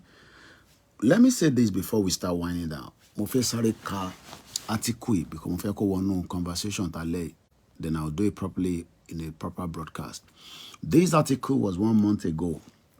The British monarch ties to slavery are writ large in the historical archives. Put together by Brooke Newman. I did share this on our timeline, so I hope that most of you, when we share things, you click on it. You know, you can go, okay, article headline. I think a lot of people bypass articles. Only way continue mo fẹ́ order lórí Amazon. Tó bá ti dé, a máa fi ṣe program náà ni. If we don't know tábà mọ bí ta ti ń bọ̀, báwo la ṣe mọ bí ta fi lọ. Ẹ̀gbọ́n the last caller wa yẹn, mo dúpẹ́ lọ́wọ́ gbogbo tẹ́ pé tẹ́ bá wa dá sí and everyone that have stood, you know, all the way through. It's almost 3 hours now. Especially my family that have literally inconvenient day and night. Like I always say, we have a life before Yoruba nation, but we are satisfied with what we are doing, and there's no doubt about that in my mind. As a historian, I'm reading this article now from my laptop behind the phones. I see how the voices of enslaved people have been excluded from history. Now we must listen and respond to their descendants. I can't be doing a lot of things because I'm share English dictionary. I can't do that tonight. But everybody knows the meaning of descendants. Everybody knows the meaning of history. Everybody knows the meaning of voice. I am taking my voice láti share pẹ̀lẹ́yìn tí ẹ ti gbọ́ tẹ́lẹ̀ àtẹni tó ti gbọ́. We don't disagree with people that still love Nigeria. But we are looking at that projection of being in this system where, you know, you want to come and enforce Peter Obi on us. Why? Why must you force Peter? The same thing you would then say, you want to force Tinubu on us. The same thing the North will say, you want to force Atiku on us. You can now say that we are all different. I'm just speaking English so that we can, the last 20 minutes, carry the rest of the people along. So you can see why there is a lot of problems in Nigeria. Because the Yoruba people say, we will bring Tinubu in. He has done enough in the country. He has brought Buhari in. Forget about Peter Obi. Peter Obi was part of Atiku in 2019. Who the hell is he? Atiku said, no, I have been contesting. You know, Atiku has been contesting since 1993. How many of you know that? This Atiku has been around for too long. I'm not worried about their age because Joe Biden is very old as well. He's still running the show in America. So it's not about the age, but it's about their hidden agenda. Because Atiku was there as a vice president. He was a boss. He was a bastard, bomb bastard. He stole as much money that Obasanjo was wondering, under my belt. So there's always something that they are playing behind the scene that we don't know.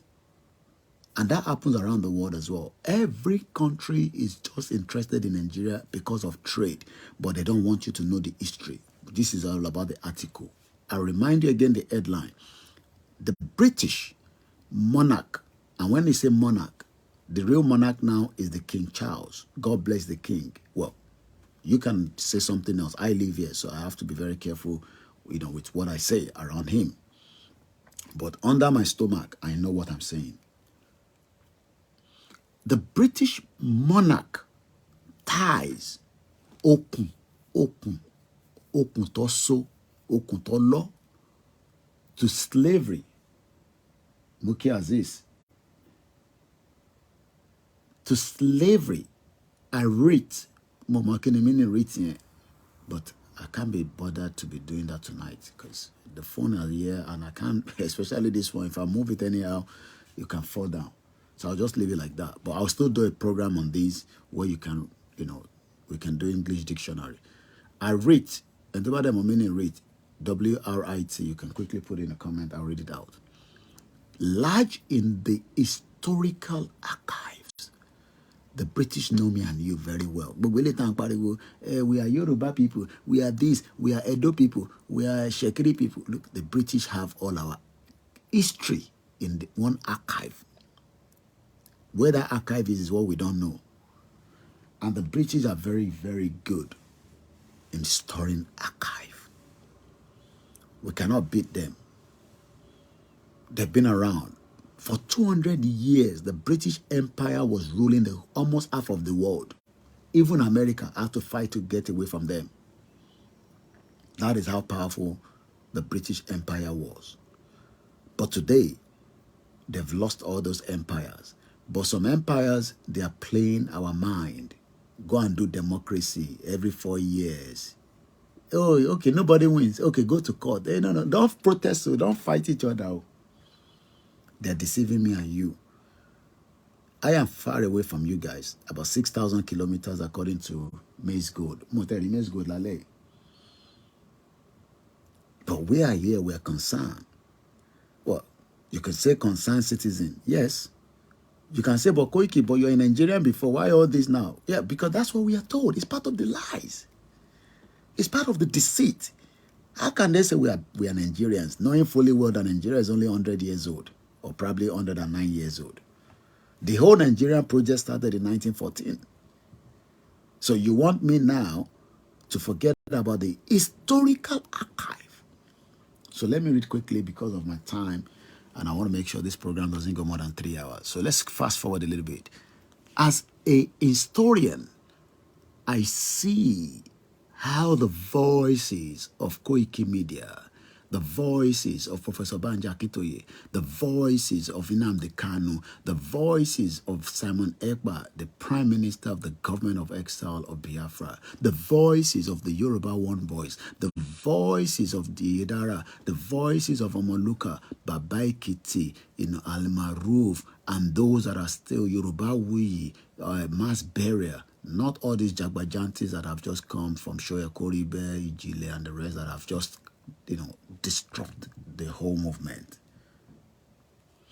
The voices of enslaved people. We are enslaved. Eru ni bubuwa. Eru ko ni grade ni sini. I was listening to a lady from Kenya.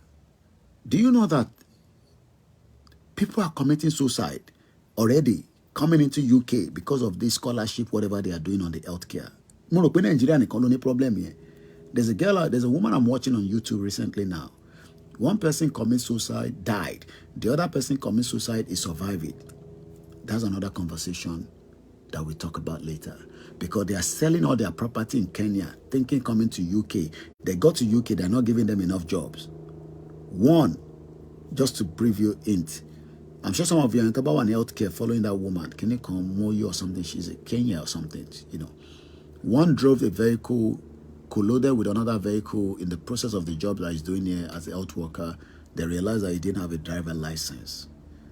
Like I said, 24 years in UK, prepare for a lot of my documentaries. When you come to this country, it's a different ballgame. But they have our history. Voice of the enslaved people. We are the enslaved people. Our Omweru, our forefathers were brought to the country here. But today, we are trying to go back to the reality. Some of you are still saying, let's save Nigeria. Save Nigeria in your bottom of your ass. Bomb bastard. Let's go further. Enslaved people have been excluded from history. Now we must listen and respond to their descendants. The British have to listen to us. The G7 must listen to us. If not, if they don't listen to us, Kasala go bust one day. Let's go further now. And there's a picture behind there. I'm just trying. Nobody can see anything tonight. There's a guy called Toyin Agbetu. Do you know what Toyin Agbetu did in 2007? He went into where Queen was sitting after his protest over the monarch links to slavery. Òun fi oríṣìí life ẹ̀ níbi tí Queen Elizabeth jókòó sí ní 2007 ní Westminster Abbey tó ti ṣe coronation king. He went inside and shout on them about their link to slavery. People take the picture. I posted this. Some of you never opened it because it's not BBD, it's not boobs. This is what you should have read so that you will know what we are talking about. But you can't read it. You can't read it. You are busy watching that girl cooking 24/7. How does that impact your life? No, come and tell me. The girl is endorsed. She's got money now. She's well recognized. But you are there. You can't even get 1,000 naira to buy MTN. Now she's the only one enjoying the fame. So you think you want me to be the only one enjoying the fame when we should have everybody enjoying the fame? Am I the only one enjoying this country? No. That is what we are talking about. Don't you know that our answer on this thing, you know, I just said I need support. People will say, Koiki, even if you need £3,000, we save money, we give it to you. Does it have to be me alone? Are you not thinking about yourself? Or you want us to be giving you 1,000, 3,000, 4,000 when we can have a system that works and give everybody support? Let's go further. On the 27th of March, 2007, nearly 450 years after Elizabeth, I sponsor John Hawkins' slaving expedition to West Africa, which is our own side. Not East Africa, West Africa. We are in West Africa, okay? Elizabeth too attended a service in Westminster Abbey to commemorate the bicentenary of Britain's abolition of the slave trade. Rowland Williams, the Archbishop of Canterbury, delivered a sermon focused on the slavery's idiotically persistent legacy.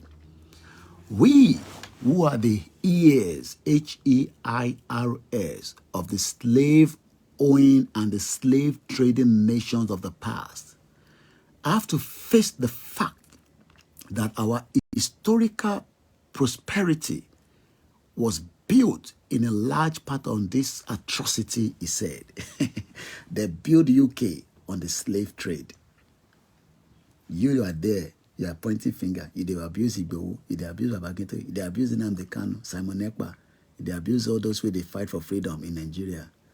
But Britain was built on our own sweat. Let's go further. Omokade. Moment later, a black protester. This phone is going to die now. A late in me, and I'm charging it now. So, this phone is not very good. Like my charge. Anyway, I'm going to rush it now. Tobacco, you might have to switch to the other platform to complete the program. I'm talking about Koiki Odudua because my phone I could charge. It doesn't like charge when I'm using it. And I'm almost done anyway. How many minutes? Look, I should just leave this. Again, if you talk just about 3 hours. I'm going to do a full program on the British. Just let me quickly read this. So a moment later, a black protester among Nigeria dashed in front of the altar, disrupting the service with the shout of, "This is an insult to us," a face impassive. Queen Elizabeth watched a security guard struggle with the protester. His name is Toyin Agbetu, A-G-B-E-T-U. Go and look at him on Google. He's the founder of the Pan-African Human Rights Organization, legally, as he was forcibly ejected. Agbetu pointed on Nowosi Queen at the Queen and yelled, "You, the Queen, should be ashamed You should say sorry in keeping with our own protocol and that of our namesake Elizabeth I, whose motto was video at the Tasio, I see and keep silent. Queen Elizabeth said nothing. Somebody in 2007, me, I never even started Yoruba Nation. He was bold enough. He did not care whether he will be, incriminated for what he has done. He did not care. He went and pointed to the queen, and say, you should be ashamed. Let me read that again. Toyin Agbetu, as he was forcibly, but if he forced a jade, this happened in 2007 in this country. He pointed to the queen and yelled, you should be ashamed. You should say sorry. But today, continue to be abusing us. We will not stop doing what we are doing. One thing is, a lot of you will never make it in Nigeria. It's not a cause. Have a very good night. My name is Olami Koiki. Enjoy the rest of the evening. Me, I can still be here on my phone. As we know, I put a lot of Twitter at the Facebook comment section. Checking out now. Yoruba Nation is for life. Yoruba Nation will die inside it. But before we die, you politician, we keep telling you, dialogue with us. Sit down on the round table. We don't need to kill each other. All hail Biafra. All hail those that want freedom. Albazonia. Buki Bogoma Yoruba. Oran Yolamason. Moki Atobi Milomo Dada. Gbogbo ẹ̀yin tó kù náà, ìyàwó Elizabeth Adesanya. And the quiet listeners, especially those of you, you cannot do without KOIKIMEDIA. It is sálọ sọ́dọ̀ àwọn jàǹwèrè. But bí bàílẹ̀ máa jókòó sí, because ẹ mọ̀ pé authentically mi máa sọ. Èmi ń sọ̀rọ̀ àṣírí. I haven't got time for that nonsense. Aziz, mo kí ẹ. Mo kí gbogbo ilé nǹkan sí. All grammar, mo kí dáàdi wa Oyèlọ́wọ̀ Richard. And all our princess. Mo rí princess mi kan níbí báyìí. I'm not going to mention her name. It's Sarah Ines, princess. Mo gbé ìtókò gbé mi. Mo kí gbogbo àwọn olórí ọba o. Ẹ bá sọ fún kábíyèsí pé àwọn ọmọ Yorùbá Nation àdákẹ́ o, àdúró tántán, àpá àwọn bá wa lé, ọtí ní káyé bọ́ àwọn bá mọ́, láṣẹ bú wọn mọ́. Mo kí gbogbo ilé nǹkan sí. Mo kí gbogbo olórí o tó ń bẹ ní palace ọba. Odò àgbéwà kò ní gbé ọ̀dàlẹ̀. Bó bá jẹ́ mi náà lọ dàlẹ̀, gbogbo tójú ọ̀dàlẹ̀ bá ń rìn ní kó máa rí. Orun ẹ̀ la máa sùn. Ire o. Bye for now. Ẹ̀yin tèmi lórí Mixlr. Shout out now. Bye for now, everybody.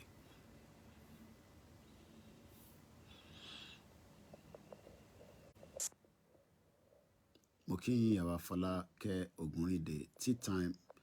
David. Mọ́mí wa Sarah Oyèlọ́wọ̀. Mo fẹ́ tó máa lọ kí n má kí yín. Adéolú Àyàn Falú Babátúndé Moshood. Bàbá mi Jùwọ̀n mo kí yín. Ìyá mi Eunice. Mọ́mí wa Wùmí Lóńgẹ́. Ọlápòsè and the rest of you. Ẹni tí bàdá arúkọ ẹ má fi ṣe ìbínú. Shout out now. Bye for now. Ó dàbọ̀.